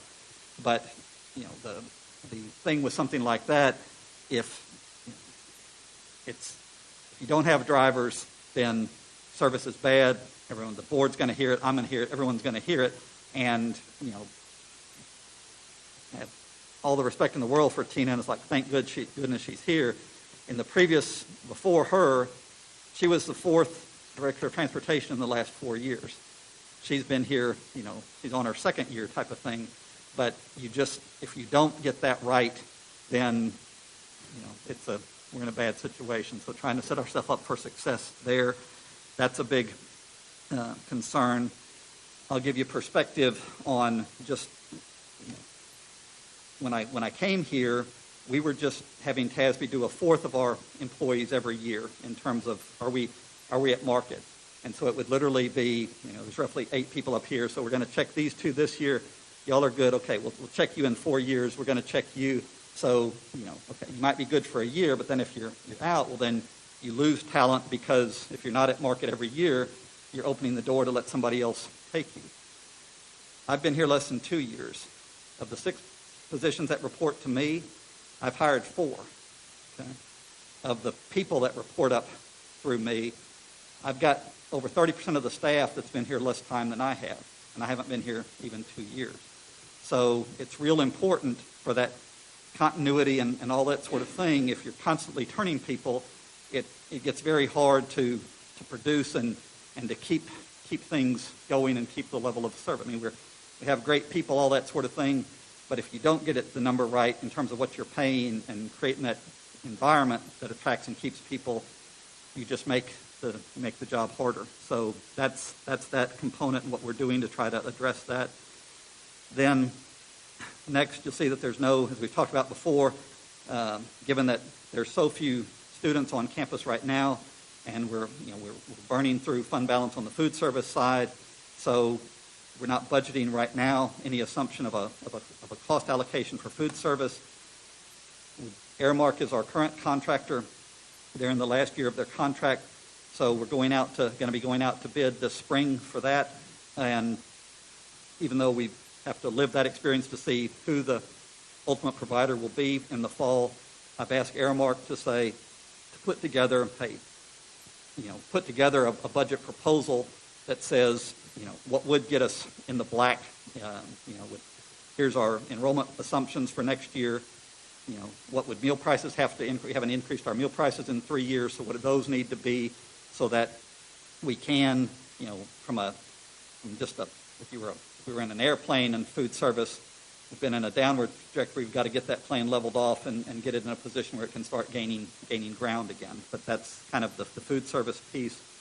Then next, in the CTE spending, that like we talked about last year, we underspent. We know we've got to increase our spending. We're Sherry Bonds with CTE is working on a plan, trying to spend. We basically, at a high level, it's trying to increase our CTE spending by $4 million this year, and another $4 million next year. So that's embedded in the numbers. Next up is recapture. You'll see that if we don't have enough students, then it's kind of the double whammy. You not only lose funding due to the lower enrollment, but then your wealth per child of the children that you do have, you start getting recaptured. So it's a double whammy if you're in recapture. So you'll see those numbers as well. So take us to the next slide on the calendar. So we're here tonight on the 21st. Our next meeting will be in just a couple of weeks. On the 11th, whatever kind of new information is known at that time, any questions that y'all have that y'all want embedded in the next scenario, we'll get those to you by the 11th. Then another meeting on the 25th after break. Then TASB will come on the 1st with their market study analysis. 2 weeks later would be when we'd be asking you to adopt whatever we ultimately are going to be presenting for the compensation plan. Then have a final budget workshop on June 3rd and be bringing the budgets for the board to adopt on the 17th. There'll be 3 budgets coming to you that night, the general fund, the debt service one. We'll talk about both of those tonight, and then the food service one as well. So we'll be adopting the budgets on the 17th, and then actually the tax rates on September the 16th. So that's the calendar. Next, please. Okay. So now start talking about the enrollment component of the 2 scenarios, and what I wanted to lay out to give perspective, since the current year is just, it's hopefully a one-off that, hey, we've lived it, all that kind of thing, but I wanted to give us a measuring stick of, okay, before COVID, where were we at in 1920? So we had 50,918 students that year, and so you'll see that if that was our measuring stick, the enrollment, if we didn't do any virtual next year, we'd be roughly 1,500 students, 1,474 students less than that under the no virtual scenario. Under the virtual scenario, it would be 495 students less. And that's with the assumption of, like, the virtual would just be that we would continue virtual classes, definitely with, if the vaccines work, if everything kind of gets back, even under the virtual thing, hopefully it's not, 70% of our kids virtual or anything like that, but, whatever percent that would choose to, if we had that option, it would be at that option, but the assumption is that would have, our enrollment would grow to 50,423. Next slide, please. So then, if you just go at a high level in terms of, okay, with those student counts, what does that do to our total revenue, operating expense? And there's no granularity on the operating expense of, hey, if we're down students, I didn't try to get as refined as, okay, well, how many fewer teachers is that, all that sort of thing. So just kind of left the operating expense structure alone, and then showing the recapture, and then the bottom line to it. So the bottom line under the no virtual is roughly a $27 million shortfall. Under the virtual scenario is a $20 million shortfall. And be the first one to say, look, these numbers are going to move. It's just, hey, we're trying to put a puzzle together, and with the assumptions that are being made right now, this is kind of just is literally a starting point of it. So at a high level, that's what that is. Next, what I'm going to do is go to the next slide, please, is set the framework that as we continue to meet over the course of the months, these numbers will change, but this is literally our, what we'll be looking at to gauge our numbers. And so this scenario is with the no virtual. And so when I sent over, because a couple of board members had questions on the expense side, and so what went out over the weekend was a comparison against the budget that the board adopted in June against next year's budget if there was not a virtual option. The thing that updated, had Patty sent out as an update, is to have the measuring stick not be against the original budget, but against the amended budget. It'll just be easier to explain, hey, the board has approved the amended, I've got that layered in, and so I'll speak to that when we get to the expense side. Walking you through the revenue piece, this is based on adding that golden penny, so even though the total tax rate is down, we get a benefit of the values going up 6.5% and the benefit of the golden penny.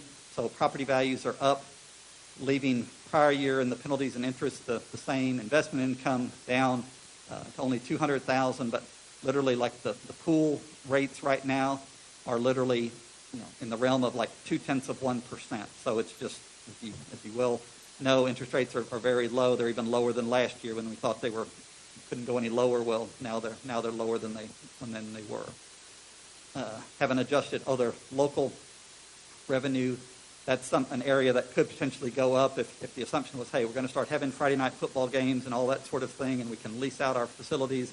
But for right now, leaving that number at this year's rate, state revenue is, given the student counts that we talked about before and those attendance levels, and without the state changing how they're funding us, but with the assumption that you get virtual. This is a no virtual scenario, but those are the assumptions that are being used on the revenue side.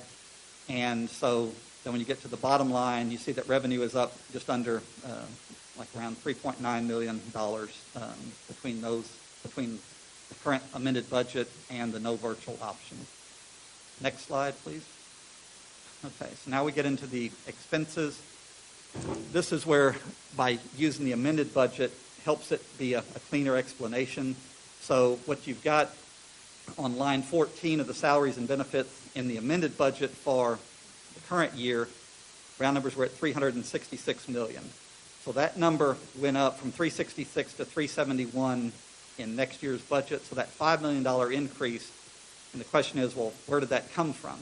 Well, if you simply add in last year's budget, line 16 and 17, and then 18, that's the $5 million. So it was an $8 million run rate adjustment, a decrease, $12 million worth of pay increases, $1 million of medical insurance increase.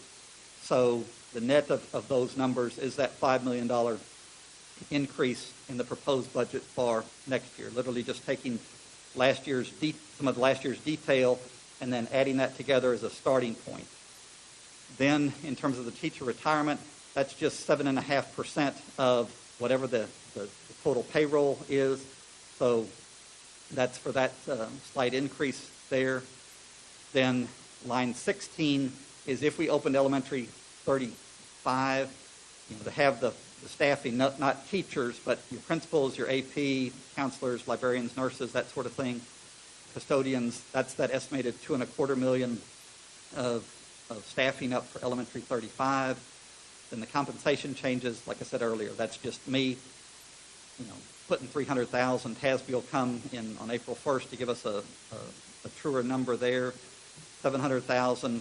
That logic would increase the monthly contribution of medical from $415 to $425 a month. Then the mental health of $10,205,000, and Trustee Feller asked, what's that based on? So the staffing of that is our counselors. We have 130 counselors. There's 30 LSSPs, licensed specialists in school psychology. There's 11.5 social FTEs, social workers, and 1 director. So there's a total of 172.5 positions in that. I'll actually need to update the number, part of that. So anyway, that'll be updated in that I didn't currently have that number adjusted for the budget amendment and all that sort of thing. So I'll revise that between now and the next time. But the staffing is the staffing. It's 172.5 positions for counselors, LSSPs, social worker, and a director, so that you know where that number is coming from. One of the details that's not on here, but just to know, like our safety and security, we're rolling that out. Chief Yarbrough and Dr. Grosso, I know, are scheduled at some point to come to the board and actually give a detailed presentation in terms of, okay, how's the rollout of the SRO program going, all that sort of thing.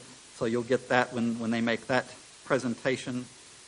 Then on the department, line 24, that slight change is actually a decrease. It's got three numbers embedded in that. One is we're building a swimming pool at Cedar Ridge High School. The estimated operating cost there is $250,000.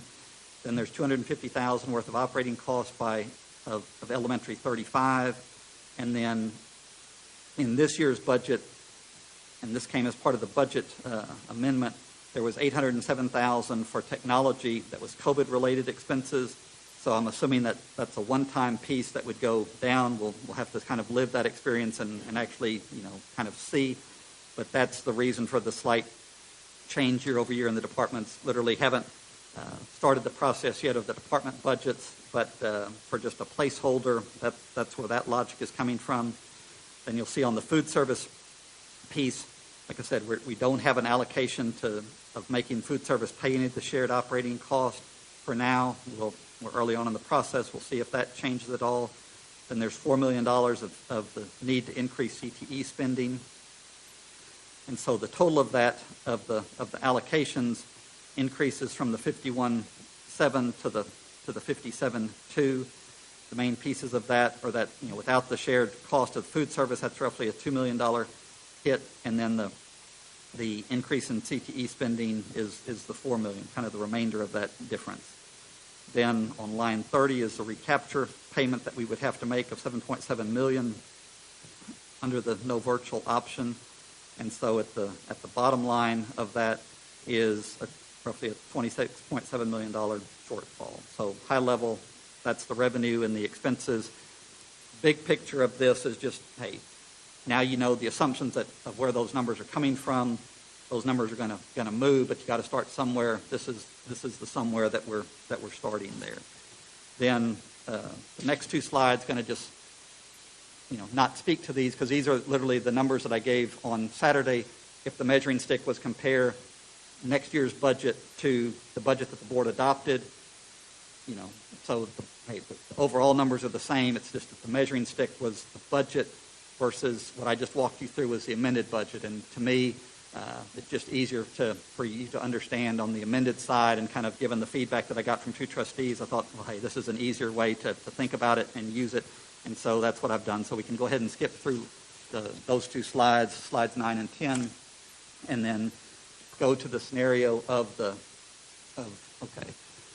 Here's what I wanted to walk you through in terms of the tax rate and how the current budget is being done. And then ultimately when we get done, y'all can give me feedback in terms of you like the idea, you want to change it.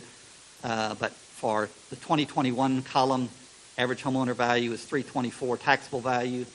The M&O rate, which in total is 95.64, it's comprised of two things: a tier 1 rate of the 91.64 and a golden penny rate. There's 4 golden pennies, so you total that up and it's 95.64. The INS rate is currently at 26.48, and so the total tax rate at $1.22 means that if I'm the average taxpayer homeowner in Round Rock, currently I'm paying the district $3,960. Under the scenario that property value, so if I'm the homeowner, and let's just walk through that scenario, my values go up 6.5%. So in 21-22, my value is up to $345,000. Then with tax compression based on House Bill 3, the rate would compress down 3.44 cents. If we increase the golden penny by a penny to 5 cents, and we get that $6 million win of additional revenue, the M&O rate falls to 0.932, so it's down 2.44 cents on the M&O side. The INS rate, if we lowered that a penny, would make the total tax rate would fall from $1.22 to $1.18, so it'd be down specifically like 3.44 cents. The total tax rate, given that values are up, tax rate is down, would result in the tax rate going up or the total tax to increase to $4,099, or an increase of $139. So with all of that in a sentence, hey, bottom line, under that scenario, the tax bill goes up $139. So wanted to run you through the math, and ultimately you can tell me whether you like the idea or you want to change it. Next slide, please. Okay. This I wanted to just give, I think this is important information in terms of that you have when it comes to ultimately setting the tax rate. What I've told the cabinet, and I've told the board, this goes way back to when House Bill 3 was adopted. I said, hey, you want to know who scares me the most? It's Hutto. And why would Hutto scare you? Well, with the way House Bill 3 works, it's literally one with the district with the highest tax rate is going to get the most money for their students. That's just, and so this is simply shows you, hey, us against our surrounding competitors. What was the tax rate last year? So we're at 97, so is Leander. Pflugerville's up 2 cents. Georgetown and Austin are 4 cents higher than us. Hutto's is 10 cents higher than us. So, hey, if you just said, hey, as a taxpayer, what do I want? Every taxpayer in any community is going to want the lowest tax rate, okay? And we've got the lowest tax rate against our competitors. But then we go to the next slide. We look at in terms of what is the funding when you compare the funding, and this is on a per WADA basis. Well, you see it's the same linear relationship between, okay, we've got the lowest tax rate along with Leander. The funding per WADA is basically identical. But then as the tax rate goes up, so does the amount of funding that each one of those kids is receiving. So Hutto, on a per WADA basis, is getting $923 per student more than what our students are getting. Austin's getting $740. So that's that context.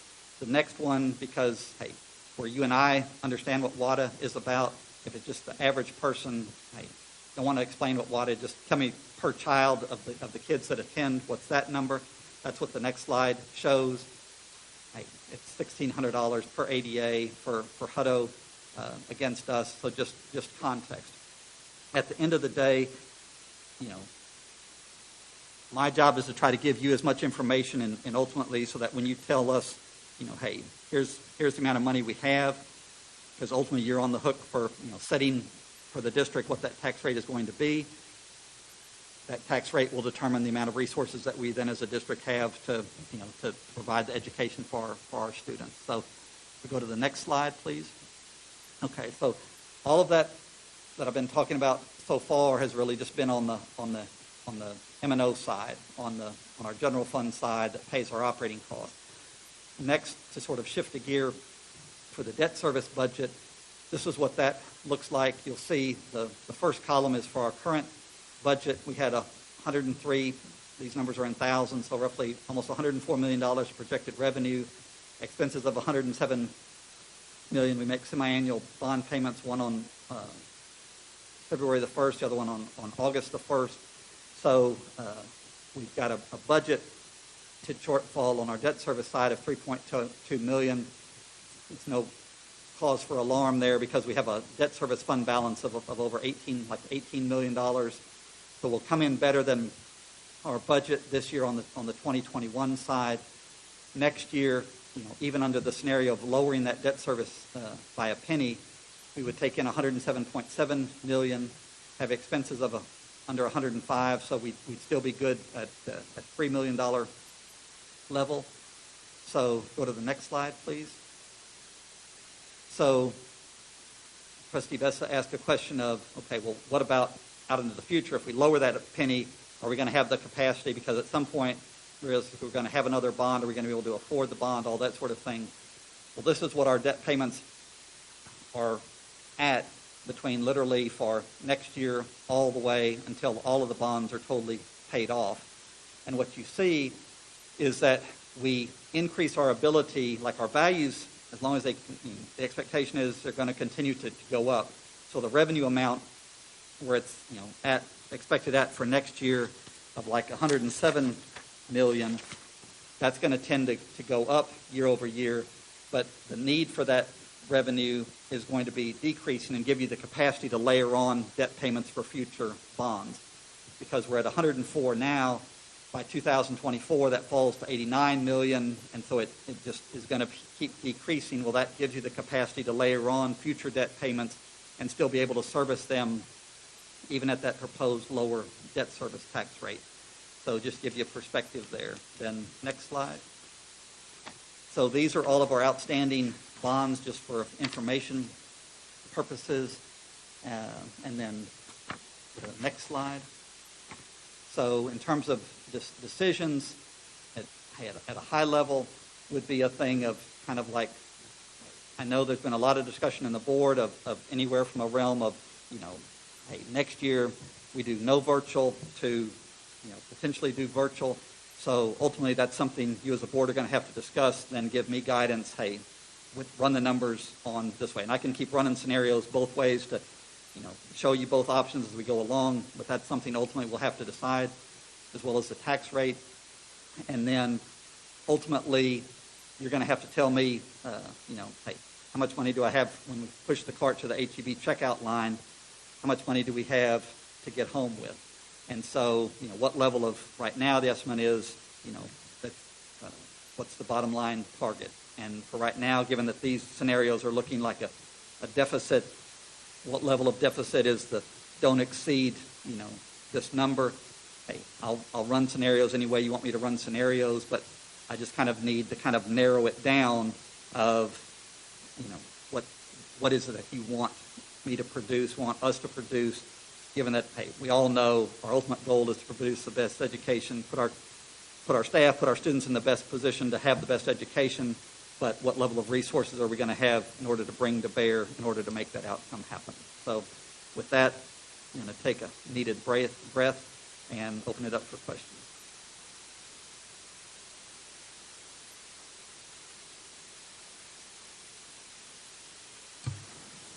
All right, go. Ms. Harrison. You guys are always putting me Ms. go Harrison, first. be Oh, you. good, Yeah. good. Somebody else go first. Yes. Safety and security, not in the budget, and it'll be a separate line item. Do you have an estimate on that? In terms of literally for none of the department budgets, that hasn't come. I know I talked with Dr. Amy Grosso this afternoon, and she told me, hey, I think they were literally scheduled to come present tonight, and then they got bumped. They'll be coming with a full kind of presentation to the board to give that information. But from from my end, we haven't even started the department budgets of what those are going to be. But she will be able to, between her and Chief Yarborough, be able to bring that information to the board at a detailed level. Thank you.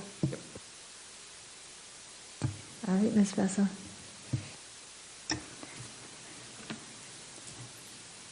So what I see in this budget that's really concerning to me is that we're talking about deficits, significant deficits, without even considering any type of pay raise. And that's definitely troubling. I mean, even if we get the extra golden penny, we can give a pay raise. Which, for me, actually, I would never want to finance a raise by increasing the tax rate. Because that's a one-year solution. The next year, you have to raise the tax rate again to finance another raise. The legislature has made a commitment last year to valuing our teachers especially, but I would say generally education staff, and keeping them in the profession, and they need to honor that commitment by giving us a raise to the basic allotment so that we can give them a raise. That is their responsibility. They know we need to keep teachers. They know we need more teachers in the profession. They need to honor that commitment. So I put that on them, and I will lobby hard. I'm already scheduling. I've got meetings scheduled on the books starting next week with our legislators to explain this is your job. You need to help us by giving us money to give our raises to our teachers and staff. So we talk about this additional penny and what we're using it for. And what I see us using it for, the reality is we need it to enhance our CTE programs, which we've already talked about. We need to know what added value we're bringing to our district by spending that additional $4 million each year. That is something we really need to talk about and make clear how we are going to mobilize those resources to enhance our CTE programming.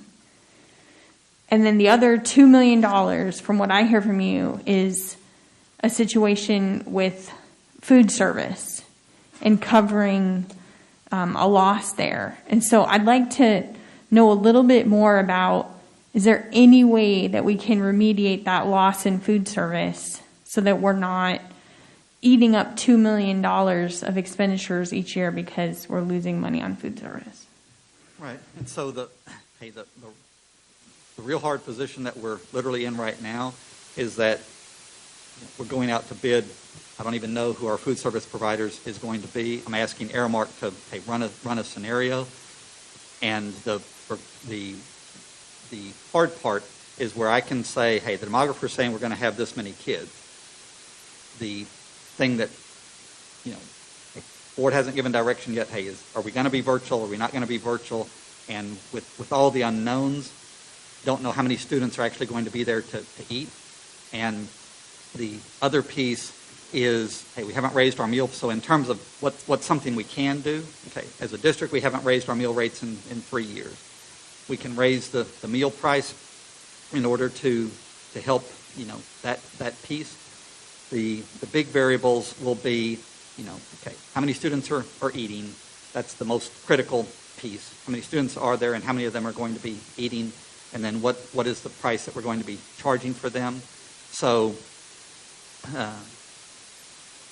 in terms of if as a board you say, hey, we're okay with raising meal prices next year, and then is it we're okay with raising the meal prices so that we can afford to make food service, pay their fair share, of the $1.9 million, whatever. If that's the guidance, we can raise the meal prices. But that's the thing of, hey, if you tell me those are the marching orders, then we can run the scenarios that way.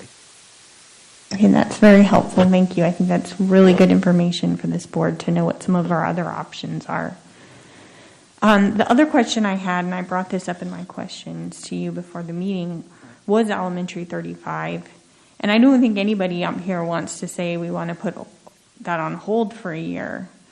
But part of the planning for absorbing that additional operating revenue was having additional students in the district that would cover that we would generate more revenue because we had additional students.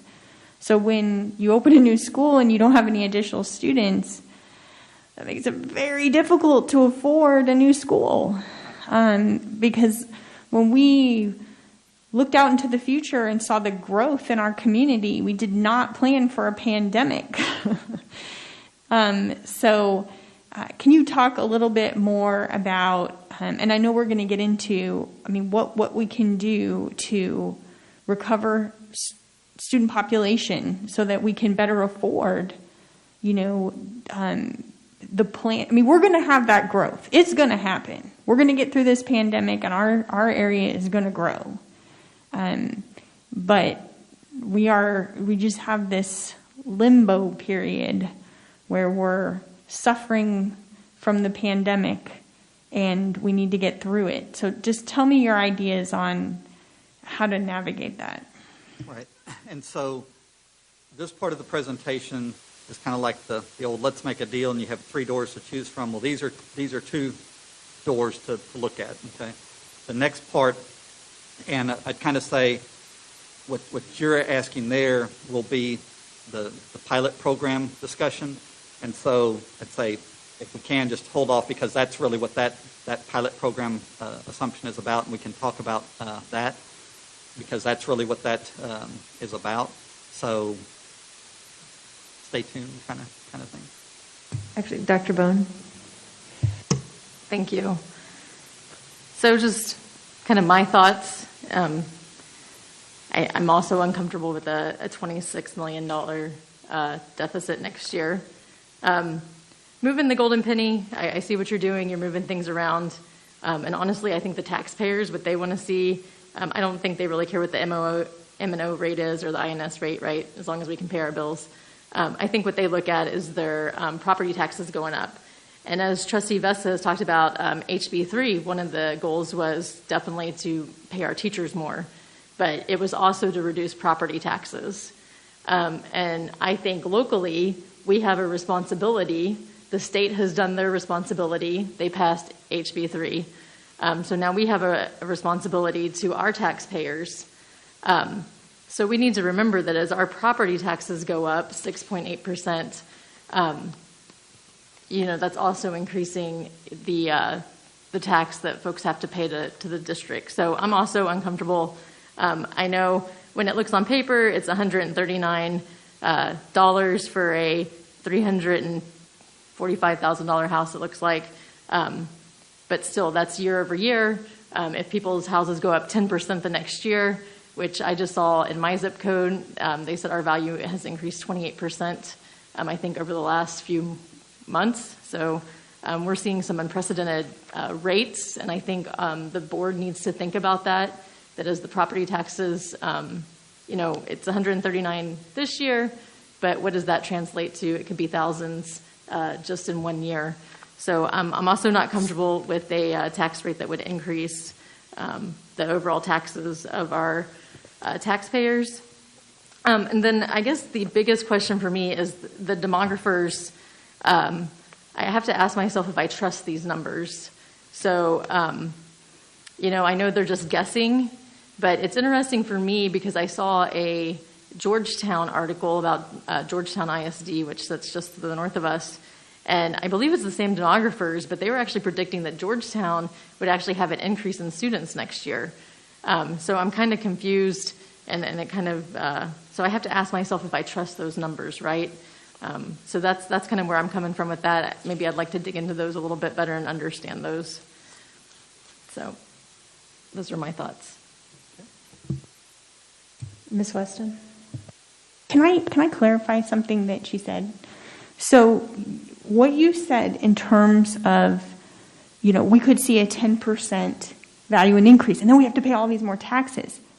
But that's what HB3 was about. HB3 says that they will compress the rate as when your property values go up. They're gonna make sure you don't pay all that 10%. They're gonna compress the tax rate so that you actually only pay 2.5% more. That's what they did. So even though you're seeing a 10% value raise, the state's saying, you're not gonna have to pay 10% more. You're only gonna have to pay 2.5% more because I'm gonna lower the rate. So I think that it's very important that people understand what HB3 did and how that protects long-term against skyrocketing, tax rolls because they put those mechanisms in the bill. Can I just clarify then that yes, and I think that's important for the taxpayers to know then, though we are talking about, you have the compressed rate in the budget, right? You go through that. Right. So we're actually looking at the compressed rate, which HB3 does, and then we're using that and adding to it what we need. And at the end of the day, the taxpayer is still having to pay more on their tax bill. But the legislature never said that they weren't going to pay more. They said that it's limited to 2.5%. That's what they said. So there's not this expectation that your tax rate is actually going to go down. That's not what they promised in HB3. They did not say that. That was not the promise. The promise was it's not going to go up as fast. We'll limit the growth to 2.5%. And what you are seeing here is the product of that. Okay? So that this is not like, but next year it's going to go so much higher. The bill accounts for that. The bill says even if you see growth higher than 6.5%, then we're going to compress it even more than what you're only going to see a 2.5% increase on your property tax bills. But they didn't say it was going to go down. So this concept that the legislature promised that your tax bill was going to go down, even as your property values go up, that was not the promise made. The promise made was that it would only go up 2.5%. And what you're seeing in this presentation is basically that. And just to kind of clarify, the one big variable piece is that we're on the local level, it's sort of like, hey, this is true information with what we know. The big wild card and in terms of the promise of House Bill 3 and all that sort of thing, is that the assumption was that the basic allotment would go up. Okay, right now I don't know, and if you know, tell me. But nobody knows right now what how the state's ultimately going to play the game. Best case for us, they move the basic allotment, because the thing, like right now, where like this no virtual scenario shows $7 million recaptured. Well, that's because one, enrollment down, but two, there's no movement in the basic allotment. If they increase the basic allotment, then that is an absolute decrease in the amount of recapture or an elimination of the recapture, plus more funding to us. And so it's literally a situation of they just kind of gavelled in type of thing. I don't know, what they're going to do. And I can start running scenarios, okay, if they add money to the basic allotment, what does that look like, all those kind of things. But for right now, we're in a situation where, okay, on the local level, the assumptions I'm making on the property value assumption, the assumption on the tax rate piece. What we don't know is how's the state going to play their game. And hopefully they play it in a way that adds, takes that negative bottom line and helps us.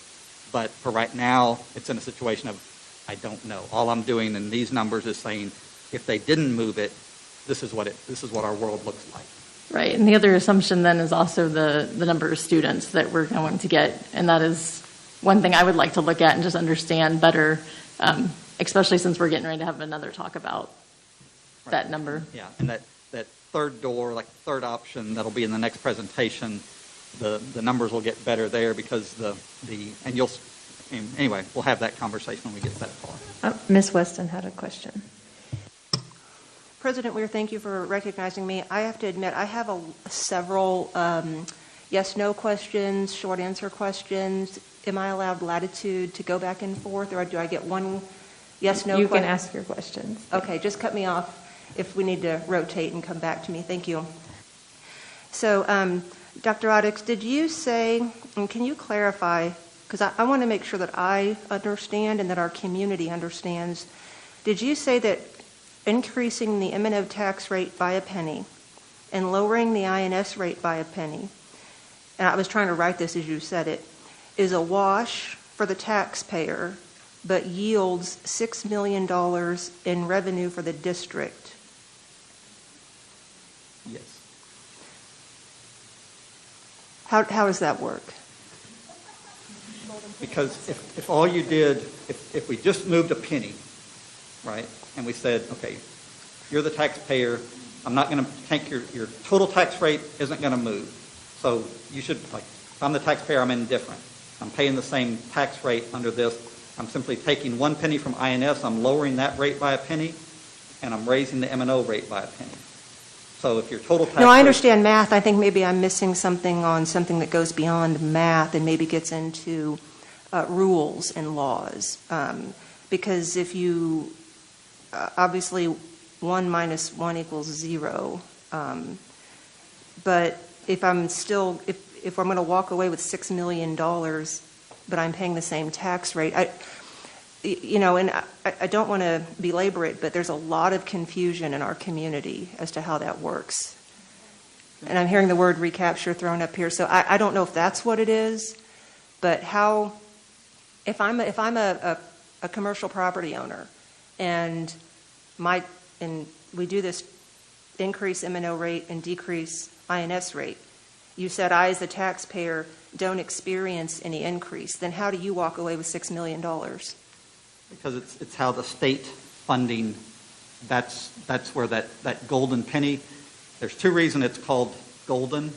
One is because the level of funding that we get, that penny, like if we were to raise the M&O rate by a penny, we're getting more than just what the local taxpayer gives us. Because the state says, regardless of what our property values are worth, we're going to get what they say that penny is worth. And that's roughly 10,000, round numbers, it's $10,000 a WATA. And so the math is, if you took that number and you said, you took our WATA, So $10,000 of WADA for the WADA that we have, that's the $6 million of additional funding. So it's literally, it's not about what we just raised locally. And I can put together a kind of like a presentation that just kind of walks through the math. If that's a question that y'all have and you want to see, okay, how does the math lay out? But it's a funding that's set by the state that they say, hey, you're going to get $98.56 per penny and times your WADA, and it's simply that's where that money comes from. So I am happy. What he's trying to explain is an exceptionally complex system called school finance in the state of Texas. It is Tier 1 reimbursement, Tier 2 reimbursement, how many pennies, what are our pennies, what do you get per penny, per WADA? We're talking, this is hours of explaining, going in detail, which I have painstakingly studied over years. And literally, there aren't many people in this state who even know what the school finance system could explain it. It is so complicated. If I could finish. Okay, sorry. Thank you. So I'll put that on my to-do list, Lynn, to circle back with Corey Vessa for a tutorial. I've watched the HB3 and 30-minute videos. I've, obviously was paying attention to legislative session, but that $6 million comes from somewhere. I mean, it doesn't just drop into our lap. I don't think. A little bit, Danielle, is in the footnote, though, if you kind of, like what golden pennies are worth and the weighted average. Well, I know that golden pennies aren't subject to recapture, but I can move on. Did you also say that we are currently burning through fund balance on food service? And do you need board approval to increase the price of a school lunch? Yes. Okay, so you said both of those things are true. May I, or can you put this Templeton demographics, I guess they did some research for us about that they think we're going to lose 1 to 2% of the student body or 1 to 2% of the student body would be desirous of the virtual learning. Whatever you got from the demographer, can you put that in a board update that would support the assumption that they apparently told you? Do you mind just putting that in a board update for us? I would appreciate that. And then I have a question for Dr. Presley, because I'm seeing a lot in here like no virtual, with virtual. Has Round Rock ISD ever not educated or offered programs that are funded by the state? I'm not sure if I understand your question. So if the state says that they're going to fund teen pregnancy resources, and they fund that, do we then offer that, or does the state ever fund things? I think I understand what you're getting at. So if the state funds virtual learning, you're asking would we offer it? Would we not offer it? I would be opposed to not offering it. Yeah, I would want to offer it if the state's funding it, and that's a big question. As I said earlier, there's so many what ifs in this whole thing, because the state could come out and say we're not going to offer. Nobody can offer virtual learning next year. Well, that's a whole different scenario. I'm not sure how much time I'm going to personally spend on virtual or no virtual, because I think if the state is going to fund it, then Round Rock ISD is going to do what Round Rock ISD always does and offer something that the state will pay for. And I think that's a clear answer that we need from the board is if it's offered, if the state allows us to do it, it's okay for us to do it. And then the weight shifts to the state, what decisions they make in the legislative session. One thing that I'm concerned about is if they don't make that decision until late in the game, and we don't really know what's going to happen with that until May or June. I hope there's enough lobbyists, Trustee Vess, to make that happen sooner rather than later. My read on this is not a state decision. The legislature won't make this decision. TEA will make this decision. It's a TEA level decision because it's not in perpetuity. The legislature level decision is, do we allow ISDs in perpetuity to operate a virtual school? that they have to make a decision. TEA has the purview to say, we're going to allow you another year. Because the legislature never made the decision before. They didn't make this decision this past year to allow virtual. It was a TEA level decision. They weren't even in session. Well, I agree with what you're saying, but I was bothered by the fact that they didn't go ahead and say you're going to be held harmless for the spring semester. They pivoted that to the legislature. They could have. Yeah, it was absolutely within their. But they didn't. But they didn't. They chose to give it to the legislature. And that's what makes me nervous about the next decision. I understand completely what you're saying. It's possible that they could punt it to the legislature. And that would be completely consistent with what they did last year in terms of changing the rules every single minute over the summer, TEA doing that. But I would hope that they learned their lesson that when you don't give a runway to help school districts prepare next year, then you can't expect that they're going to be ready. If you're changing the rules every other day on them, how do you expect them to be ready to perform at a top level? Hopefully they learned that lesson last year and give us some runway and make this decision rather quickly, because we have to prepare one way or the other. So if I could go back, it's obviously no secret I've called for an audit. And I would have to say today, until I'm not really interested in raising the tax rate. And tonight I've only been presented with a very narrow view of what that looks like, and that's just after year one, $6 million. I'd be interested, what does year 2 look like? What does year 3 look like? And because that's a penny that we'll never be able to take back, that the taxpayers will never get back. So I would like to see what that looks like over time. And so that's just where I am on that. And slide number 12, that has the M&O tax rates for areas, other nearby school districts, and there was some commentary you had on that. One thing that this slide lacks is context. And a lot of context is needed when you're looking at tax rates. So, for example, and I think we're going to approve the CAFR soon? Tonight. So tell me if I'm wrong, but I believe, for example, in Round Rock ISD, our tax base is around $33 billion. Is that right? It's in the low 30s, I believe. But Hutto ISD, their whole tax base, I looked it up on their CAFR that they just approved, is $2 billion. In addition, I can buy a home in Hutto comparable to what I could buy in Round Rock ISD for a lot less money. So even though the tax rate there is higher, if I'm a homeowner in Hutto, I actually pay less taxes. So I just want to caution us about looking at a data point like this without context. And another thing I want to say is that the last bond that this community passed, the big selling point on it was that it would not raise the tax rate. And that's why a lot of people voted for it, people who don't have children in schools. And I have a concern about raising the tax rate here because I'm looking ahead to future bonds. And our community needs to have faith in what we say. And I think we need to be true to our word, because if we're talking about we need to raise the tax rate to open a school and operate a pool facility, but the passing the bond wasn't going to require a tax rate increase.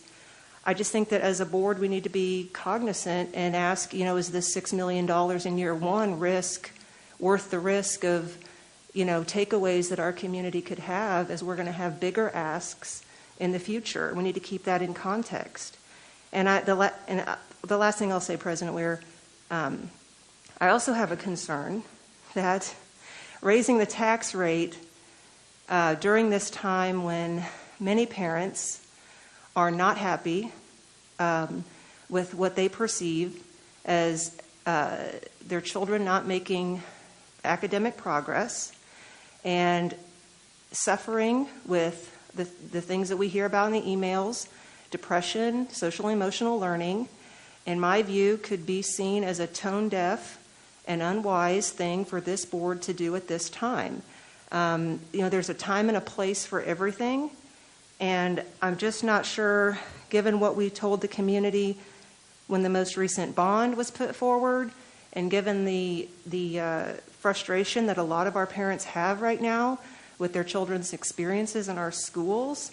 And I've been hearing from community members who don't have kids in our schools, but they're frustrated because they see kids out during the school day, riding their bikes or speeding down the street or, crowding up the local Target store or the mall. And so I think we just need to be cognizant of some realities in our community. And I just wanted to put that out there tonight. I think what's important is if we can put up slide 11, to be clear that this, like under this scenario, the tax rate is going down. Both the M&O rate and the INS rate and the total rate is going down. Right, because of House Bill 3, because the Texas legislature imposed a compression to address the frustration from many Texas property owners about escalating property taxes, right?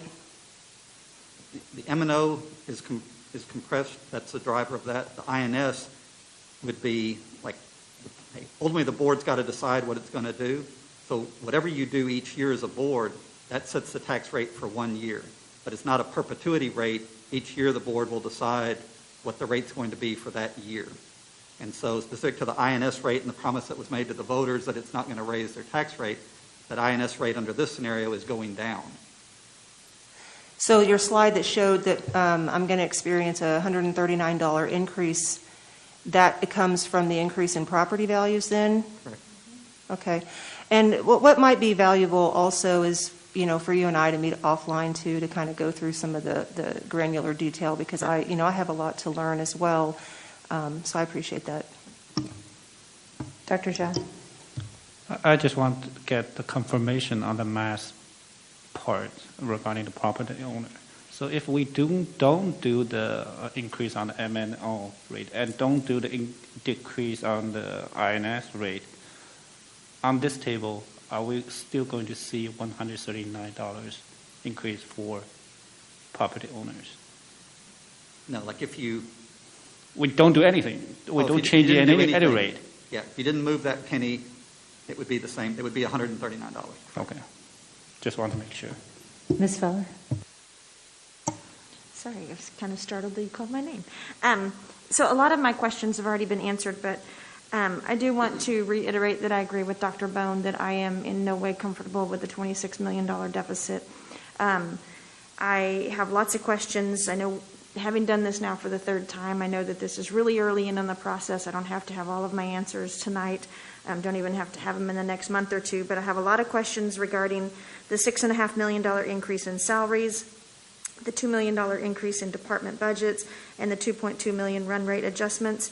And then I also wanted to talk about the pool. I know we're talking about that, but I drive by it every day, and we are just now scraping the ground.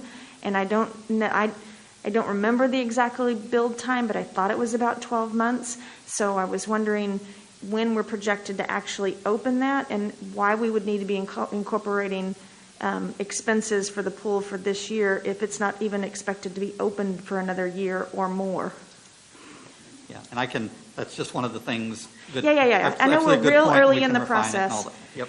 And then just circling back, I did my own math, and just back to Trustee Weston's questions about the tax rate and things like that. If someone's home value did not go up, the 6.5 increase, their tax rate, their bill would actually go down by $112 if they had the same valued home with the new tax rate.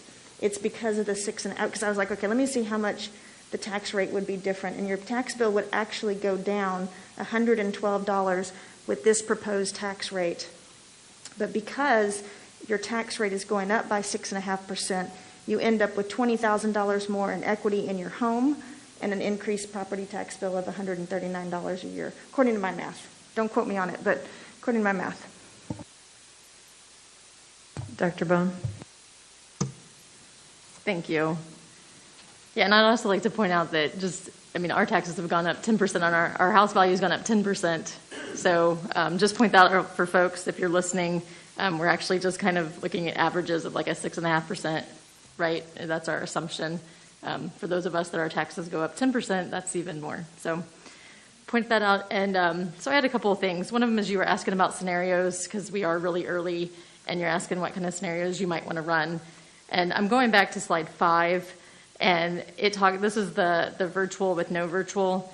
And I was listening to the conversation about if the state funds it, if the state doesn't fund it. I know Dallas ISD has gone forward with, they've said even if the state doesn't fund it, they're going to have virtual. And I'm hearing Dr. Presley say, if they make this decision in August, this is going to be really hard. I think, like some of my other trustees have said, I think we're a board that wants to plan. I think which I love. And so I'm wondering if we need to do a budget. I would be interested in seeing virtual not funded by the state and how that would look. And I would like to follow along with that thread and make sure we understand that. And then I would like to point out that on slide 5, and I just want to make sure I understand this and what it's saying, is that it's saying with no virtual, we would possibly, lose about 1,500 kids, rounding up to 1,500 kids. But it looks like with virtual, it's really just saying that 1,000 students want virtual. Is that how I can read that? Because it's saying we're going to lose 500 students, it looks like, no matter what. But if we have virtual, so is that the right way to read that? Right, and here's kind of, I think, the context, because it is a thing of, for all of Templeton's expertise, all that sort of thing, you're living in the thing. It's just like trying to run a statistical model when you don't have any data points to really project out the model with. So, high-level assumptions, that sort of thing. So this assumes, round numbers were 50,000 students. Every percent is 500 kids. So and I'm modeling the assumption that no virtual would cost 2%. So 2% of 50,000 is the 1,000 that I'm round numbers haircutting it by.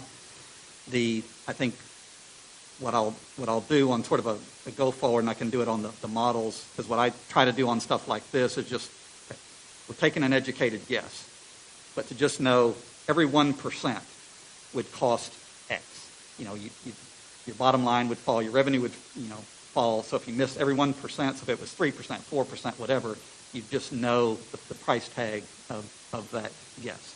So I can do that. Yeah, so I'm just asking, so you're probably going to assume that we have about 1,000 virtual students. Is that how you would run the numbers? Like you would give us the assumption of the numbers? Right. So, and then I guess along with that, and this might be for Dr. Presley, is that I don't want to forget that, there's still an assumption, at least for me, that we've lost 3,000 students this year. I don't see them being brought back in next year with these projections. So is there an opportunity, I know we're getting ready to talk about a different opportunity, but not that opportunity. Is there an opportunity to bring back those 3,000 students to our district? I do believe we know that they were elementary students, so. Yeah, I mean, we will, I don't necessarily like to use the word recruit, but try to get our kids back, retrieve our kids who have left the district for various reasons. The pandemic's just caused a difficult situation across the board for families. I think a lot of families have gone to homeschooling. Obviously, you've seen the numbers on where our kids have gone, and they like it. They figured out a way to do it, and it might have been a family that never even considered homeschool before, and it's working well for them. So it's just a matter of us encouraging our students and encouraging our families to bring their kids back. And I've said it before too, but we haven't really lost 3,000 students. We're over 3,000 students below our projection. So some of that number are kids that never moved here because of the pandemic that we thought we would grow by. So I don't want people to think that there was an exit of 3,000 students, because that's not the reality. We're 3,000 below what we thought we would have. And some of those are students that would be new to our district this year that never came. So. Thank you. And then I had one other thing, because I've watched lots of these budget meetings and I've watched the board go through the budget process, and it's always interesting to me. I know we can't really dig into the budget, but I was going through the audit that we also have in all the paperwork, and it says over 66% of the general fund expenditures were dedicated for instructional effort. So I'm just that's 66% is instructional effort. And then it goes on to say 77% of the general expenditures were dedicated to direct student services. That's 77%. I personally would like to understand, as we're going through the budget, I would like to understand, because I'm with Trustee Feller, in that our student outcomes, I think, are tied directly to how much we, can expend on their student services and their instructional effort. And I'll just read those numbers again right now. And this is from the audit. It's on page 12. And I know there's different sections, so I apologize. It's under the management's discussion and analysis. The last paragraph on that page. And again, that's 66% in instructional effort. So I don't know about the other trustees, but I know for me, I would really like to, when we talk about the budget, I would like to talk about it in terms of, where that money is going, and if it's going to instructional effort, direct student services, and obviously we have that insight. So I really would like to see that, and anything else that you can, focus on student outcomes and tie that to the budget. Those are numbers that I would personally like to see going forward before we approve the budget. Thank you. And you'll be very thrilled when we get to our LSG training, because that is exactly what LSG is going to require of us. So good. So I'm a little ahead of the game. Awesome. Ms. Harrison, you had a question? Trustee Vessa, you can go first because I hear you whispering next to me, and I want to hear what you have to say. Okay, so a couple clarifications. This is how I understand the 1 to 2%. Tell me if I'm right. Tell me if I'm wrong. They're not projecting how many kids are going to enroll in virtual or not. What they're saying is, if we don't offer it, they are guessing that 1,000 to 2,000 of our students will say, hey, I really this is not going to work for me. I'm going to go somewhere else. Some of the people who feel a lot more comfortable if they had the virtual option, will stay. They'll just suck it up and go to school. Wasn't their preferred, but they'll do it. But a certain percentage, we have no idea how many, they are guessing 1 to 2%, will just say, adios. Is that the correct interpretation? Right. The only difference is like the 1 to 2% that the demographer is projecting would be like in the $500 to $1,000 range. And one of the context, because if you kind of go to the older level, like the adult level, we're seeing the same thing in the workforce. I mean, a lot of people are working from home, virtual, all that sort of thing. So is that going to be something that pre-COVID, you went to school every day? Is that going to change our world to where some percentage are going to say, if you don't offer it, that's what I want, and I'm going to somebody that will give that to me? We're going to find out collectively ourselves that he's thinking that there's going to be that percentage. I mean, that's his educated guess that are going to say, hey, if you're not going to give it to me, I'm going to go. And with virtual, you can log on to whatever school. I'm open boundaries. I can plug into whoever I want to plug into. But the reality is that's just the number that leave. That's not the number of parents that would actually, if we offered it, would prefer that option. Right, correct, absolutely. Okay, thank you. Second thing, and this is actually just a piece of advice. We were given this book. All of us were given this book to read, I guess in December, right? You need to read the first 18 pages. You need to read the first 18 pages because you will understand a lot better what our district is doing to improve student outcomes that may not be in that 76% of direct student, direct facing expenditures. If you read the first 18 pages, they explain a lot of the theory behind what our district is doing. I mean, a certain percentage of the 24% is just like keeping the lights on, that kind of thing, But there's other money that's being spent on certain things that aid in our teacher quality. And the first 18 pages of this book are very instructive in that understanding. That's all I have.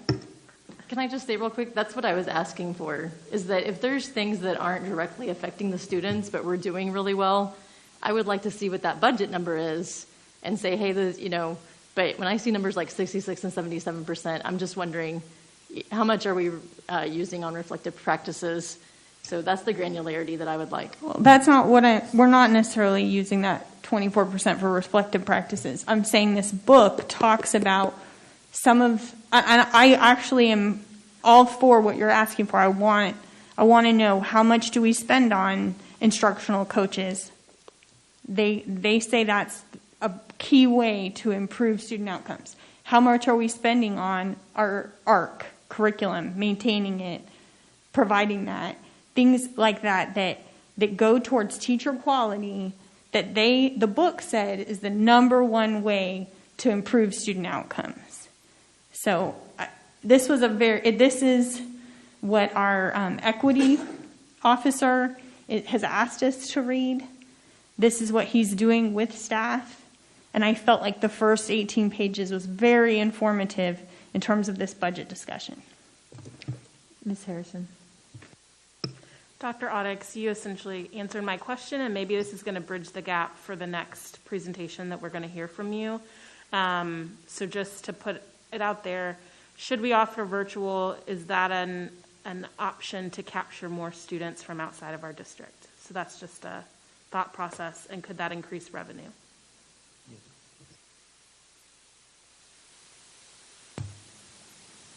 All right. Let's go ahead and take that as a segue to your next presentation. Trust President Weir, could I recommend maybe taking a quick break?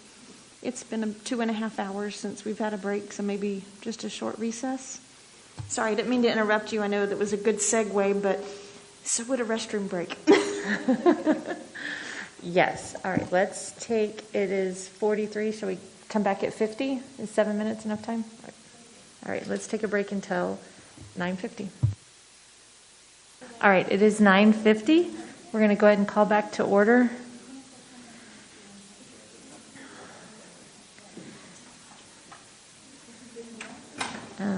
Dr. Zhao will come back in just 1 second. We will go ahead now with the enrollment pilot program for out-of-district students. Dr. Presley. Yeah, this is an additional part of the budget discussion tonight, and it's a concept that we've talked about for a couple of years in the district, just as a pilot opportunity maybe. And so, and I'll let Dr. Audix, of course, talk more about it, but the concept basically is that we're a closed district, which means we don't allow students to attend school in Round Rock ISD unless you reside in the district or you're a child of an employee of the district. There are districts around us who have yielded returns by being an open district. The two that come to mind most are Hutto and Austin. So they do allow students to come in from outside the district and go to school there. And so with the situation we're faced with now being more than 3,000 students below our projection, that would be one opportunity.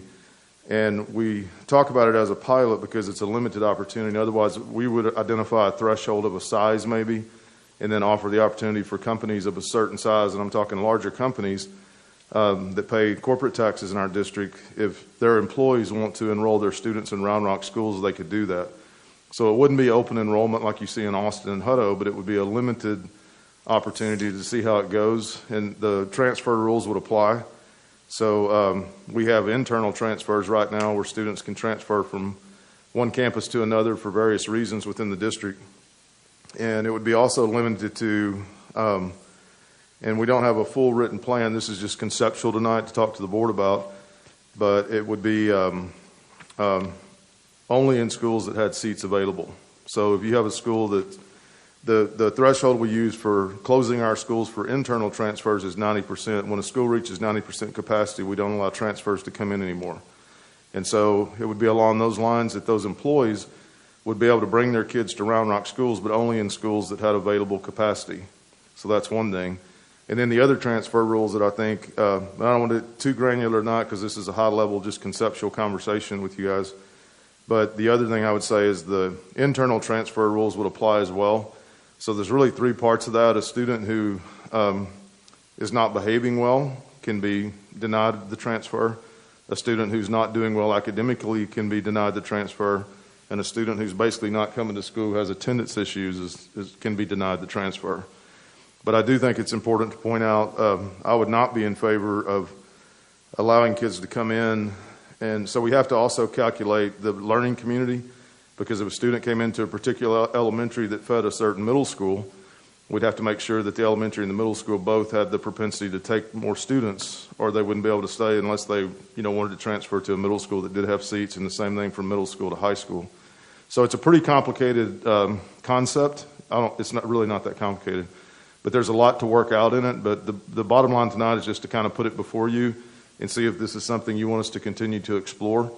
It could be easily implemented with the rules, but as we're starting, we'll be registering kids this spring for next year, and we'd have to identify the threshold of size, and then identify partners that would meet that, and then communicate with the corporate entities that this opportunity is available for your employees. So there's a lot of pieces to it that would have to be done over the next few months. But if it's something that you would want us to explore, we don't want to spend time doing that. So Dr. Oddix is going to talk a little bit more, and I know he's visited with our neighbors in Hutto and Austin about what their experience has been with total open enrollment, and that's not what this is. This is limited enrollment for certain businesses to see how it works, and then it could be scaled to other businesses in the future if things go well. But it's an opportunity to bring more students in, to fill more seats. And I know this is a temporary situation that we're in, as Trustee Vessa said earlier, but to get through this. But I would also, once again, not be in favor of bringing kids in and then when enrollment shoots up and then say, oh, you got to go back to, because I think we got to take care of kids. If we take them in and they're part of the Round Rock family, I think they deserve to, as long as they're in good standing, remain part of the Round Rock family. So Dr. Oddix, if you want to go through what you have on that, and that's just kind of an overview from my standpoint.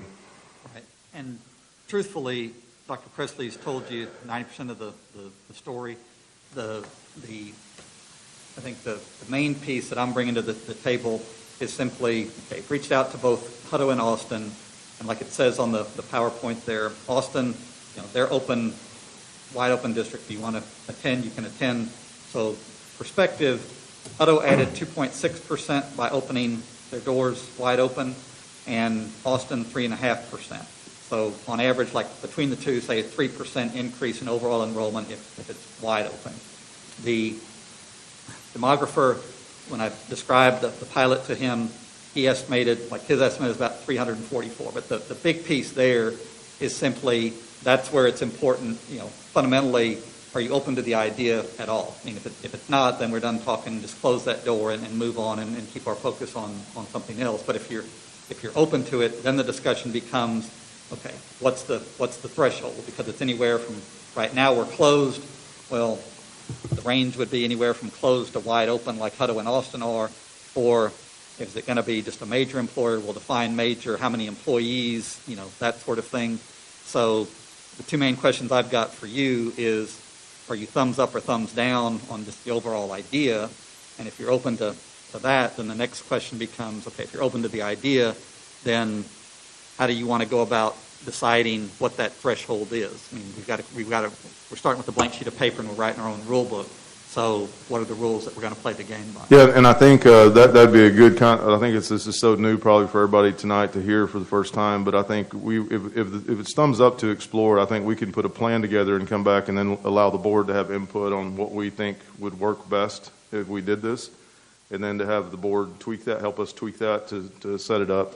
But once again, we don't have a whole lot of time because if we're talking about trying to implement something like this for the fall, we have to give folks a heads up and try to build that infrastructure that we would need to do this. And the thing I left off that is on the presentation is we wouldn't provide any transportation. So if somebody brought their child, and it could be a convenience for someone if they work at a business and they live in South Austin, but they drive every day and they have a small child, and they'd rather have them in a Round Rock school nearby where they work, things like that. So, and I think the product is so good in Round Rock, and I know there's some negativity through the pandemic, and even before the pandemic, we have a lot of work to do, and I get that. But overall, in comparison, Round Rock's a great place to be. I can't say that enough. I mean, I feel like I need to be the biggest cheerleader for the district, and I don't just say that. I believe that I live here. I'm a taxpayer in the district as well. And so I think it's a very attractive product that folks would take advantage of, and it wouldn't surprise me if the numbers were higher than what, in comparison to, Hutto and Austin. So, but I think and I don't want to speak for Hutto and Austin, but I think their motives were similar to bring more kids in, to get the ADA on the students, and you can bring a lot of good students in, from other places that would really, really thrive and enjoy going to school in Round Rock. But we don't want to, we also have to keep our eye on the future, because we don't want to stress our resources as the pandemic goes away, which hopefully is tomorrow, but it's not going to probably be tomorrow. And our numbers, as we have more development, continue to grow. We just have to kind of calibrate that, and that's why it would be a pilot and not a wide open thing. So I think basically tonight, and I don't want to extend the conversation, we do want to take questions, but kind of what we need to know, is this something worth exploring that the board wants to hear more about, and we can put some plans together and bring it back and answer questions about why the threshold's here, if it needs to move on the size of the company or who's involved and who's not. But my personal belief is it should be pretty limited in the first year to see how it works, because you have all the nuances of, same thing we deal with families who live here, and then they move out of the district and don't notify us they've moved, and the kid's still going here, those sorts of things. So there'd have to be some infrastructure in place too, that if an employee that worked at company Z, and that was one of our partners in allowing this to happen, and then the employee no longer worked there, what does that look like? The employee moves to another company in the Austin area, but they still want to go here. So there's a lot of details and policies and procedures we'd have to work out. But bottom line tonight is we just want to know, is this something that you guys would like us to look further into and bring you more information? So There are quite a few questions. We're going to start with Ms. Harrison. Just super quick. I know you said we'd have to move quickly, but do you have a month that this would need to be decided? Dr. Presley, did you say that? Being brand new, the concept being implemented for the first time, it's almost as if it could be a little bit later and still be okay, because it would be up to families that wanted to come. They wouldn't have, but the registration process, I think our principals would need to know probably, I'm thinking in April is what comes to mind. But once again, that'd be part of the detailed plan we'd bring back, that kids would need to register. And the main reason for that is so our principals know who's coming, and we have the ability to staff. So I would say March, April type thing, so that we could get numbers. Ms. Vessa? So I have two lines of questioning. The first one that I agree with you. I think that I believe we have a good product in Round Rock ISD. And I believe that when the pandemic subsides, we will see a return, and we will go back to student growth that we saw before. So my concern is, we only have, what this board normally is talking about is how do we plan for growth and add new schools, because we are dealing with overcrowding. So I just want to make sure that, if we allow these students to come in, that there's a point where we could say, okay, we have to stop this pilot, or we have to stop this program, because you can stay until until you change jobs or whatever. We're not going to kick you out. But I also don't want to just create a situation where we're literally having to build new schools because we don't have room for the kids that actually live here. Yeah, I think I alluded to that in my opening comments, and the fact of the matter is I think it would be a big move away from goodness to allow kids to come to Round Rock and then not let them graduate from Round Rock. But at any time, we could stop allowing new students in, just like we do on campuses. When campuses reach that capacity, we say no more transfers can come in. And we do that every year. We have a set of schools that are closed for transfers internally. And so I think we would control that. And that would be part of the kind of rules of engagement if we wanted to try it, that knowing that we would take in a certain number of kids in year one, but then after that, if we go, wow, we got way more students than we thought, then we could just say we'll let those kids continue, but we're not going to bring in anybody else new. So it could be totally controlled by the district as far as who's in and when we stop doing it.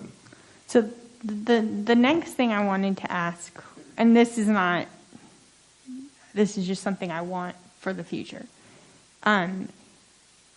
You're saying, okay, what you said is there has to be a pathway Like there has to be availability.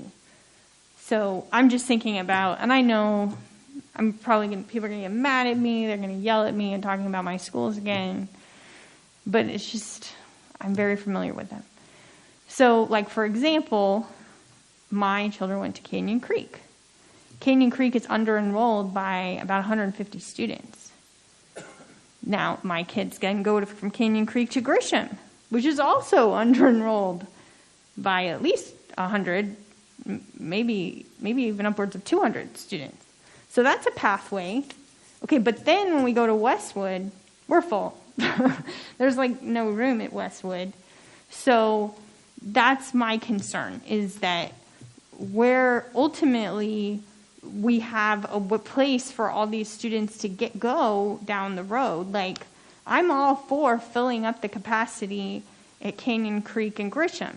And everybody, whoever watches these board meetings, knows how much I love those schools and cheer for them and think they're wonderful. You know that. Go Comets, go Grizzlies. But I want to make sure that we don't, that you can show the board, these are the feeders.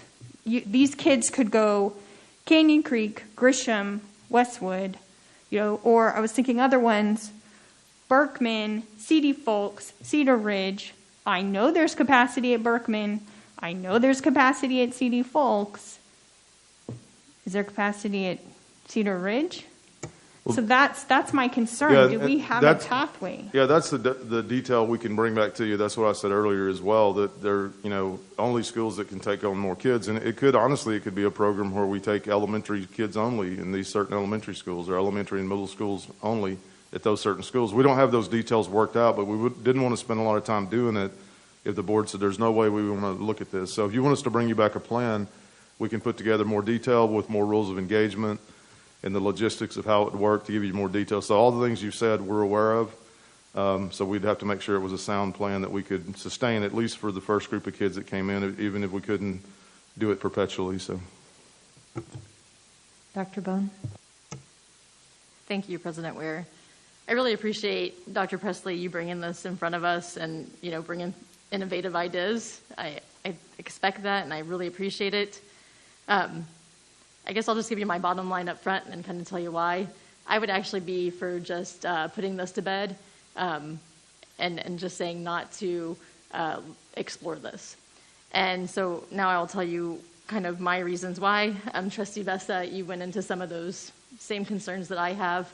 When I was running my campaign, I actually toured all 55 campuses. I didn't go inside, I went to the outside of them. And I was on the CBC in 2018 along with Trustee Feller and I believe some of the other trustees. And we know that most of our campuses have portables. Cedar Ridge has portables. This is high schools, elementaries. Ridgeview has portables, middle schools. I do know we have some sprinkled schools around the district. It sounds like Trustee Vesta that may have some room, but when we're putting kids in portables and then we see we have open seats, I just have to question that. Are portables really open seats? And my answer is no. My answer is that students should be in, sturdy, safe buildings that are not portables. So that's one of my things. The other one is we're in a pandemic, and this is January, almost February, and I don't want to rush something. It's just, this is my personality. I like to plan, and I like to make sure that we have good programs and that we've thought things through. And I just feel like at this time, we have a lot of other things on our plate. I've heard, everybody has COVID fatigue. Everybody in the district's working so hard, and I just really hesitate to put any more on their plate. And especially, I will say, when I got this, I mean, the idea is interesting, but I also see that, we're talking about 344 students. So, what is the cost to administrate and develop this program? Because we were just talking about the budget. And those are things that I don't want to rush. And then we get ourselves into something that was much more expensive than what we thought because we rushed through. And again, we're in a pandemic, so things are changing daily. Like Dr. Presley, you dealt with a very stressful event yesterday afternoon in Decision. And so, we have these things coming up, and so my whole thing is, with the pandemic, I just really want to focus on our family, our Round Rock ISD family. Another point is that we do have 3,000 students that we're missing. And I can tell you that I absolutely know there's people right now that are probably just throwing things at the screen if they're watching, because they can't even believe that we would think about a pilot program, when I know of many people that are literally talking about pulling their kids and going to different districts. And these folks have bought houses in our district and paying, a premium.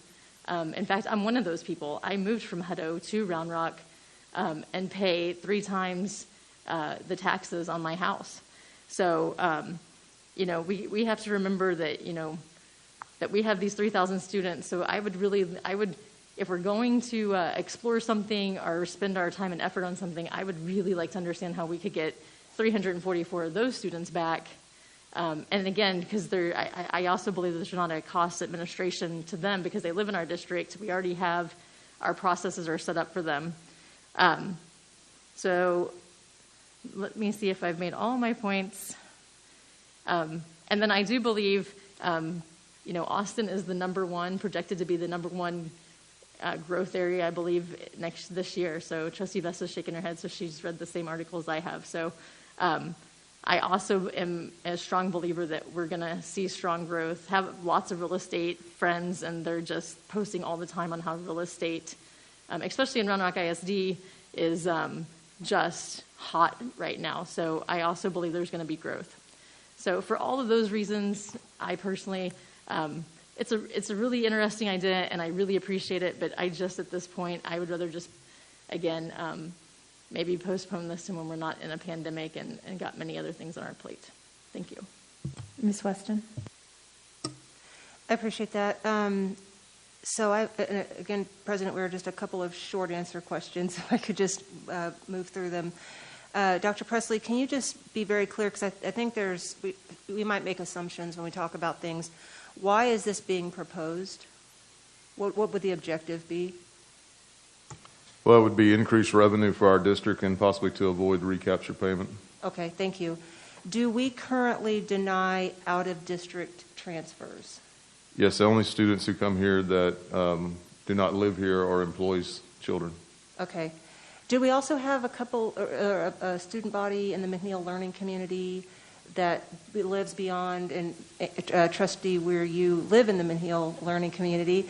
So there, we also, can you just briefly tell everybody and people at home? I did have that thought. The deaf ed community does come in from, because we are the regional school for the deaf. We're a regional school for deaf students, yeah. Okay. Yeah. You probably don't know off the top of your head how many students that is. Is it 10 or 1,000 or?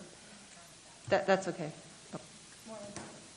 It's more than 10. It's more than 10. It is definitely more than 10. I was just sort of trying to think through my head what each school has. I mean, we can get that number for you. You know what? Don't worry about it. It might be a about dozen or so, like in the middle school, maybe 15, and then it's probably less than 50 students altogether. I would say Yeah. 50 or 60 students. I appreciate that. That's helpful context.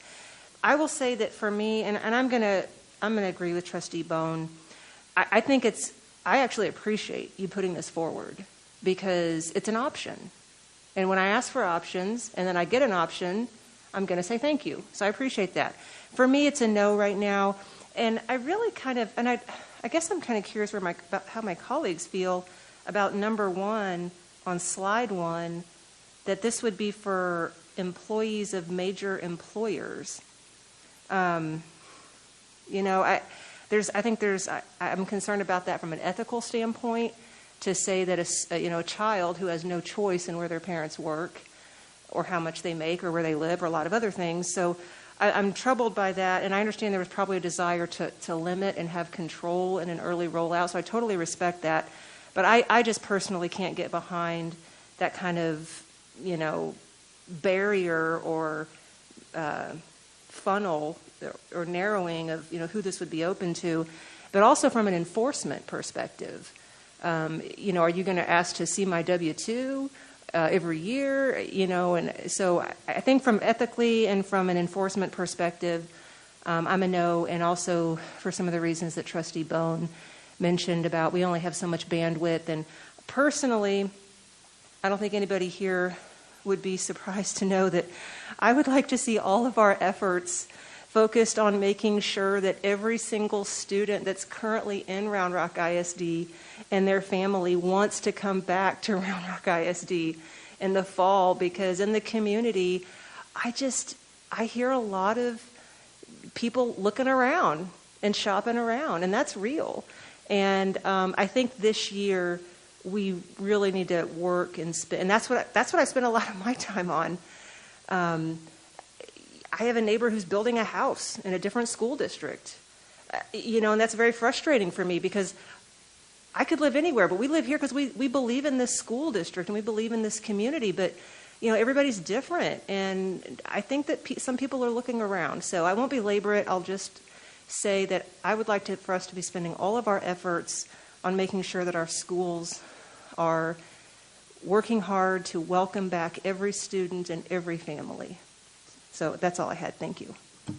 Ms. Feller. So I can appreciate all the comments that have been made to this point, so I won't belabor any of them. But I will say that I am in favor of exploring. I think we have to think out of the box. I think that everything that's been said so far is very valid, but we have to think out of the box. And making it a pilot program and the ability to stop it at any time, we do have to look at the fact that we may lose even more students next year. So our funding could actually even be lower than what we're predicting. So I say let's look at the options.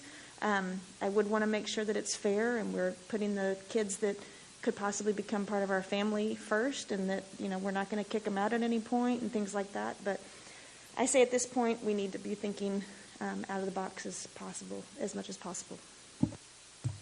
Dr. Zhao? So I just want to make sure I understand this. If we're going to do this, financially, it's beneficial for us to do this, right? And we're not talking about getting more kids into the school that is already overcrowded, already has portables. We're talking about bringing kids, for example, to Jollyville Elementary, Grisham Middle School. Those kind of schools that is under capacity, that has empty rooms, empty buildings, that we can utilize resources and actually get more revenues out of it. Is that true? Okay. Yes, sir. Okay, then I would be favor it. Ms. Harrison? I'm in favor of exploration. It's not a commitment. I do have some concern about, and really it's an equity concern about saying that it's local major employers. That seems very school choicey to me, and that's a little interesting. And then the second thing that we just kind of glossed over that I would like to know more if we decide to go ahead and hear more about this is our ability to release students for behavior problems and failure. That gets dicey as well, because what constitutes a behavior problem, et cetera. So that can open the door. That's some of the trouble that we have with charters, right? So I'd want to know more about those kind of like behavioral, who we let in and who we release and for what reasons.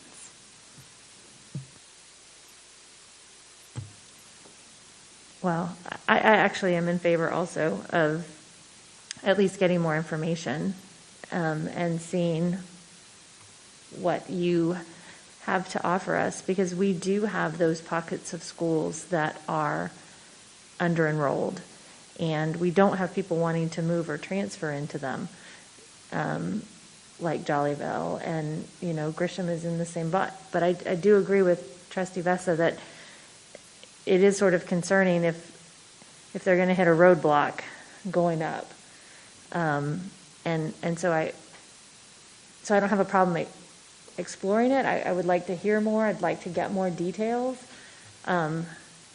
But with that caveat, if we're going to let people in and then we have this sort of hard stop where we have to ask them to leave, that would make me uncomfortable going forward. And so then I guess, I don't know if we need to take a vote, or everyone has said, I think, except for Trustee Vessa. I mean, I think that what the points that Trustee Zhao was making, or he was asking some questions, but in asking those questions, he was making points. We have classrooms in our district. Now, for many people out there, you go to a school that is over capacity. That's just true. But there are schools out there that are under capacity, and I'm not talking portable capacity. There are 0 portables at Canyon Creek Elementary. 0. There are some portables at Grisham, but not because they need them for classroom space. It's just because we don't have like a dance studio. That's not what, we're an old school. And so there was no dance studio.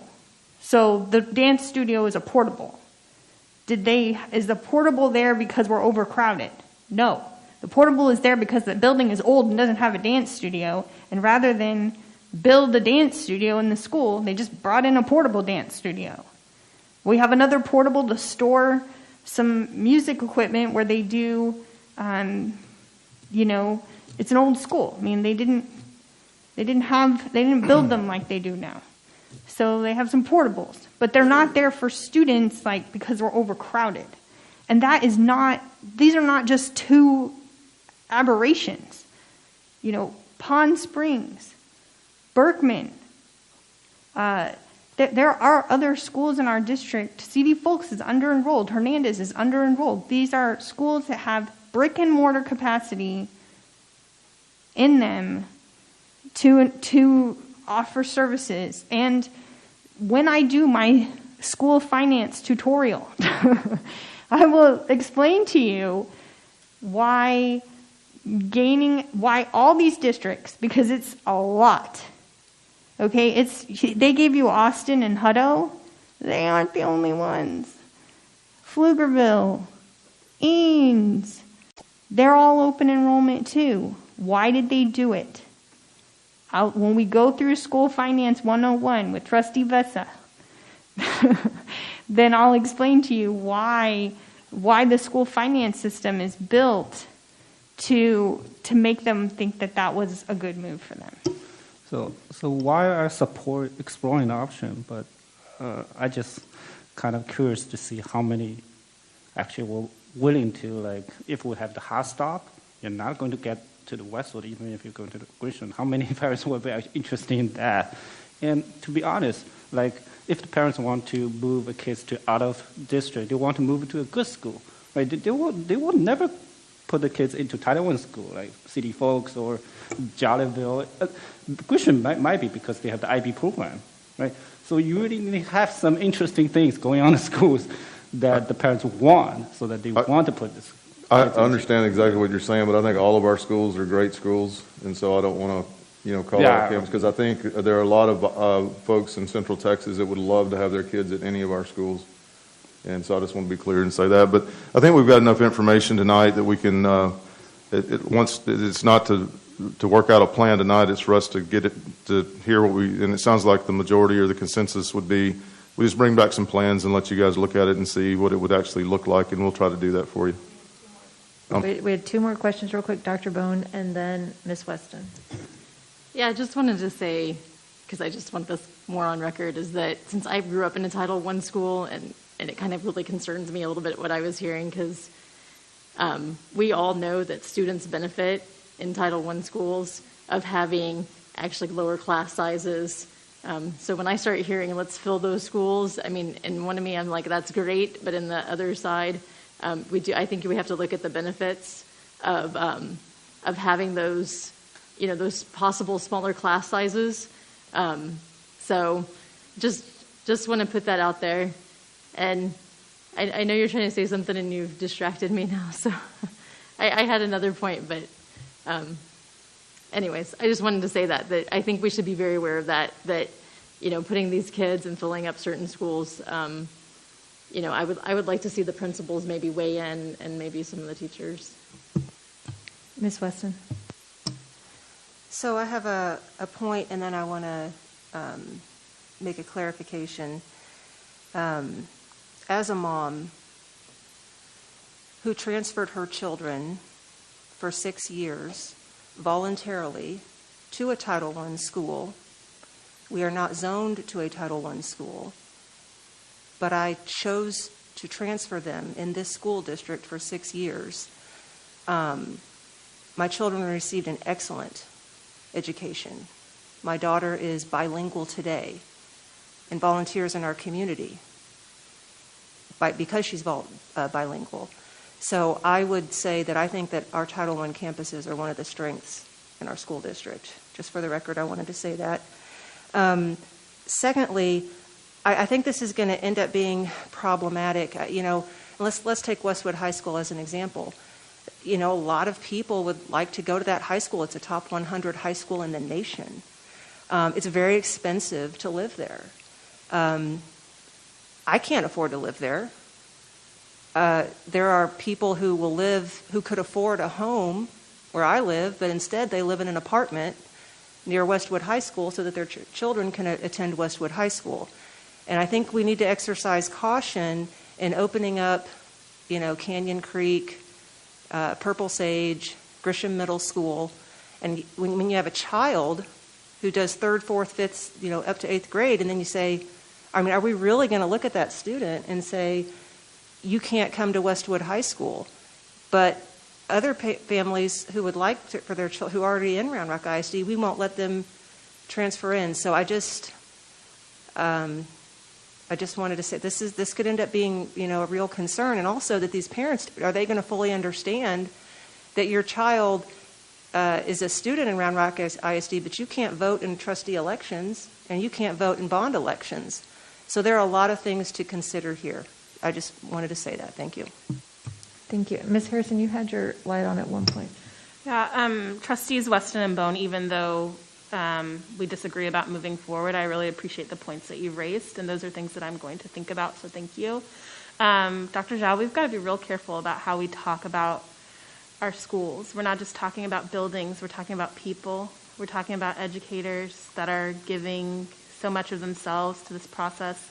We're talking about families that can do and that are doing the very best that they can. And so I just want to encourage us to be mindful of how we're discussing our schools. They're not Title I kids, even though they're labeled Title I, they're children. They're part of our community, they're part of our one family.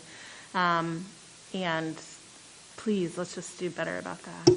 Yeah, I apologize. Maybe I kind of, when I say it, I meant that actually when we look at Title I school and all those schools and the capacity school, I really want to see new programs that really help the kids, really attract more kids to those schools. Just like Trustee Weston said, bilingual program. Those are the key to really bring success to those schools. That's what I'm saying. Thank you. Did you have anything else, Dr. Presley? No, I think that's it on that topic. So we'll get some stuff together and share with the board and get your input on that as well. And I appreciate the comment about principals and campus staff weighing in on it too, and that'll definitely happen. So thanks. All right, we are now to our action items for consideration by consent. President Weir, I move to approve items I-1 through I-7 by consent. Second. All right, we have a motion and a second to approve items I-1 through 7 by consent. Is there any discussion? Ms. Vessel? Okay. The item number 2, I have just read the book that we were given by our new equity officer. If we approve these, I mean, these are like long-term targets, so like over 5 years, but we can revisit them, right? These aren't forever, correct? Because that book really talks about setting goals in a different way. And I feel like we need to, after we, hear more from him and go through our LSG training, we may want to go back to these targets and rethink them, because I think just reading the book, I think he's going to have things he wants to say in terms of equity and how we should change our goals. Yeah, the targets could definitely be changed. I mean, we have a really new board, and everybody's learning each other, working together, and I think LSG will help with that, but those can be recalibrated for sure. Thank you. All right, so we have a motion and a second on the table. Is there any further discussion? All those in favor, raise your hand. All right. All 7-0, thank you. Now we have action item J1, the approval of guaranteed maximum price for City Folks Middle School. Dr. Presley. Thank you, President Weir. Yes, this the GMP for CD Folks Middle School. We talked about it a lot in our construction meeting that we had. So there's been a lot of discussion about this. Mr. Wooster's on the call tonight if there are any more detailed questions, but I don't know. I guess we'll just start with if you have questions about it. Everybody's seen the project. You've had a chance to kind of explore the project, and so it's on the agenda. I do know that it's been delayed. You know, we had it on the agenda actually for consent in December. There were questions, which is totally understandable, with folks wanting to know more about the project and what it's all about.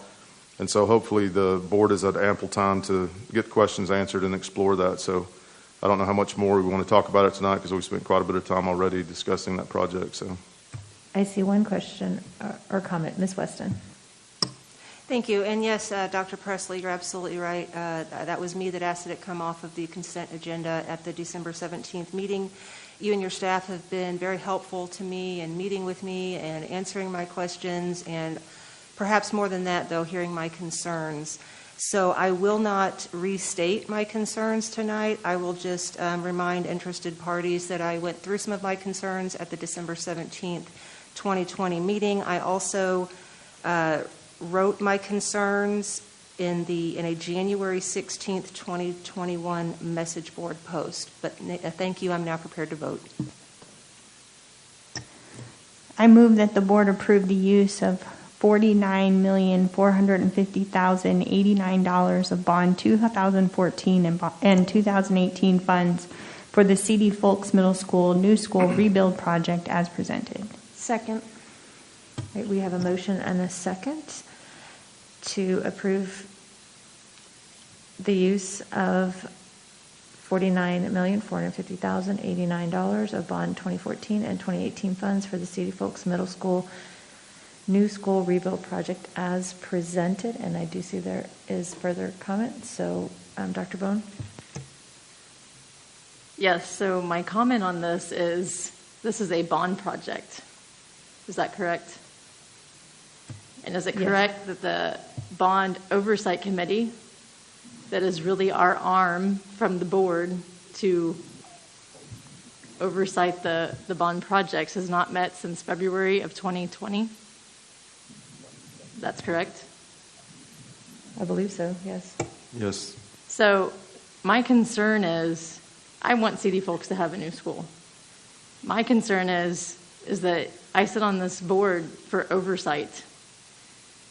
And really, you know, when people pass these bonds, yes, they want projects, but they want them done with oversight and they want them done correctly. And I still do have open questions. I kind of get this circular reasoning of, you know, why is it $50 million? Well, it's $50 million because it's $50 million. Well, why were the old schools $39 million? Well, they were $39 million because they were $39 million. I do understand, you know, I do get that there's some cost, and I do understand. I mean, I heard Mr. Wooster talk about that, you know, we have another company that we hired that works with Mr. Wooster that also agrees that the $49 million price tag is good. But yet again, we don't have an independent arm of the board that we, you know, the Bond Oversight Committee hasn't been watching these. And honestly, I think some of the Bond Oversight Committee members, if they were, and when they were, they actually had concerns. So I'm just stating that tonight, I would still like to see this delayed until the February meeting, and then bring it back and get some of these questions answered with fidelity, get the Bond Oversight Committee up and running, just to make sure we've done our due diligence and that we can, And I can tell you how I see this. I have to be able to answer questions like we've gotten in our emails about why is it 50 million instead of 39, and I have to answer those questions with fidelity. And I have to understand it. I have to be able to speak it in layman's terms and be able to tell people. So that's my thoughts. Ms. Feller? Okay, well, we actually have a motion and a second on the floor. Is there any further comment? All those in favor? Oh, one thing, if anybody has any questions as to why the cost is not $39 million and they don't understand, I understood what Mr. Wooster said, so you can email me. I'm happy to answer it. I think I could answer with fidelity what he said, so please, happy to answer. Yeah, I understand also. I understand that, there's a tear down. I understand that there's additional cost and with building a school behind a school.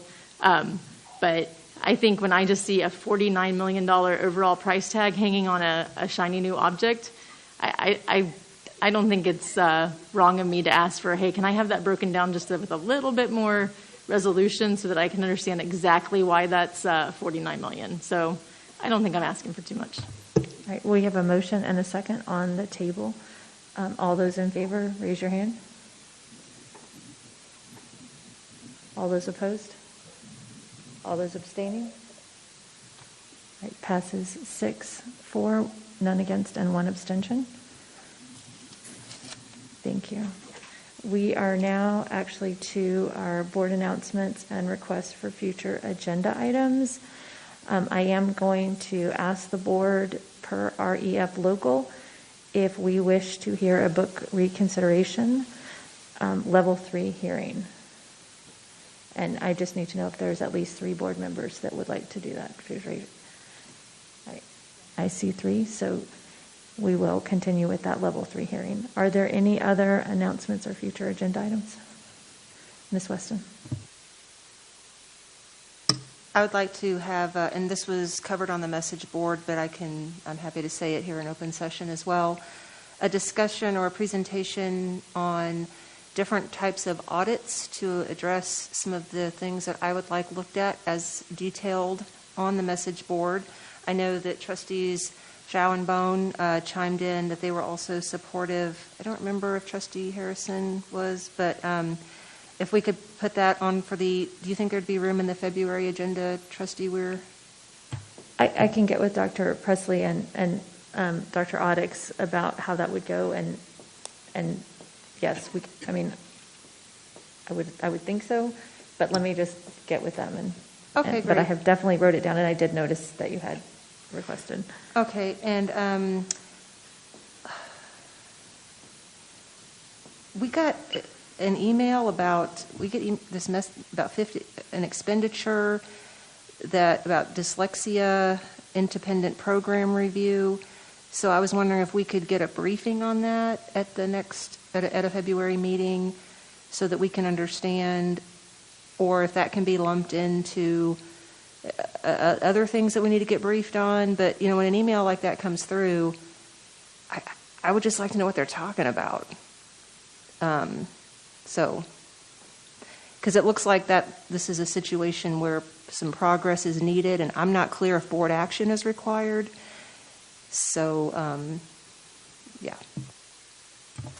Okay, Trustee Wesson, if I may, what we can do is send some information out first in a board update, and then that will give you some information. And then, should you all wish to discuss bringing it back to a board meeting, then we could do that as well. I'm amenable to that. And the other thing, one last thing is, and I don't know if this needs to be put on for an agenda. I've refrained from asking to do some campus visits because I know that the staff is strained to fully on these campuses, and I don't want to add to that burden. But if any of my colleagues are going to campuses, could you just let me know and give me the opportunity to catch up with you there? Because I don't want to add to the workload, but if there are already some things in places, I'd like to have the opportunity to join the club. So I can work with Patty on that. What we used to do in the past, if somebody requested it, we would send an email to the board saying, Danielle, or Trustee Weston, wants to go to this school or these schools. If anybody would like to join in, let us know.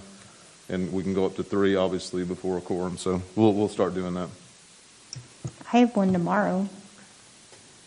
I'm going at 10:30 to CD Folks in Ridgeview. I had planned to go to Cedar Ridge as well, but that's not possible. So I don't. Mandy's taking me. So, Ms. Harrison. Just for the record, I had the same request as Trustee Weston. I wanted to get the dyslexia on the agenda, but thank you. We'll get the update on that and then see where we need to go from there. Dr. Bone? I think there's a theme. So I actually wanted to get on the agenda the SPED Town Hall. I don't know if we need that on the agenda or if it's happening, but even more than the SPED Town Hall, I would like to get on the agenda a discussion or with the board about just even more than a town hall, just planning and two-way communication with the SPED, dyslexia, 504, just that community. They've been very patient, and I just feel like the pandemic has hit that group especially hard, and they have patiently waited, and I think it's time, if we can get that on the agenda, just to talk about what we can do to plan and get two-way communication with the administration and those communities. They are actually planning one for the first week of February already. That's great. That's kind of half of the agenda topic I was talking about. The other half is actually beyond that. I think this community, I would just like to add it to an agenda and talk about that. I think the community needs consistent two-way communication. I'm not for sure that these other town halls that we've had with the general population, I think we probably don't have to have them as much, but I think the SPED, dyslexia, 504 community, I think they really deserve, and I would like to discuss this, and I don't know if I have support on the board to get it on the agenda, but. You have support from me because equity necessitates that we plan for our most marginalized populations first, and that's really very marginalized population. So as we look ahead into next year, I would love to see some additional support. Ms. Vesa, did you have agenda? Yeah. And I'm always for two-way communication, so bring it on. In terms of agenda items, I think it's we talked previously about the $4 million investment in our CTE programs, and we talked about the proposal, and I know they're working on that, but we need to know where we're making those investments. They need to be strategic. This is, I really want to make sure that we utilize those dollars as best we can to really advance CTE programming in our district. So definitely want to make sure. I know that's being prepared. They're working on that. So I know it's coming, but just wanted to reiterate how important that is. My other thing is not an agenda item. It's just a thank you. I really thank Dr. Presley for what he did last night to enable the Cedar Ridge swimmers to be able to compete in the district meet in circumstances that were really challenging. And I know that he went and just did everything he could to enable that to happen today, for them to Round Rock ISD nurses to go to Austin ISD to administer rapid tests so that all those swimmers could compete. That is the type of innovative, problem-solving behavior that, I personally celebrate. I was praying for you. I told you that there would be a way where there seemed to be no way. And it happened, and I'm so grateful for that. So thank you. And I am hesitant to say, but that did include rapid testing. So I know you're talking about it in the town halls this next week, and so we're gauging interest, or we're making progress there. I just, me and my promotion for that. All right. Hey, President Weir, can we, that brought up a thought though, can we add, because I know there was a lot of parents that like, hey, could you guys maybe update your policy to make sure this doesn't happen again? So can we have a little discussion? I know we should be having another, right? We are having 2 meetings a month. I'm assuming we're doing that in February, one for COVID, one for regular. We weren't. Honestly, I don't think we were going to do 2 because we need to start getting back to the business that we actually have control over and that we're voting on. So maybe we can just make sure that policy is updated. Just to show those parents that, hey, we know you all went through this, but that athletics doesn't have to be right. So canceled. now we know when we shut down schools because of COVID that we probably need to have some procedures in place if there's these monumental events that cannot be changed, and there's students that will be affected the way they were.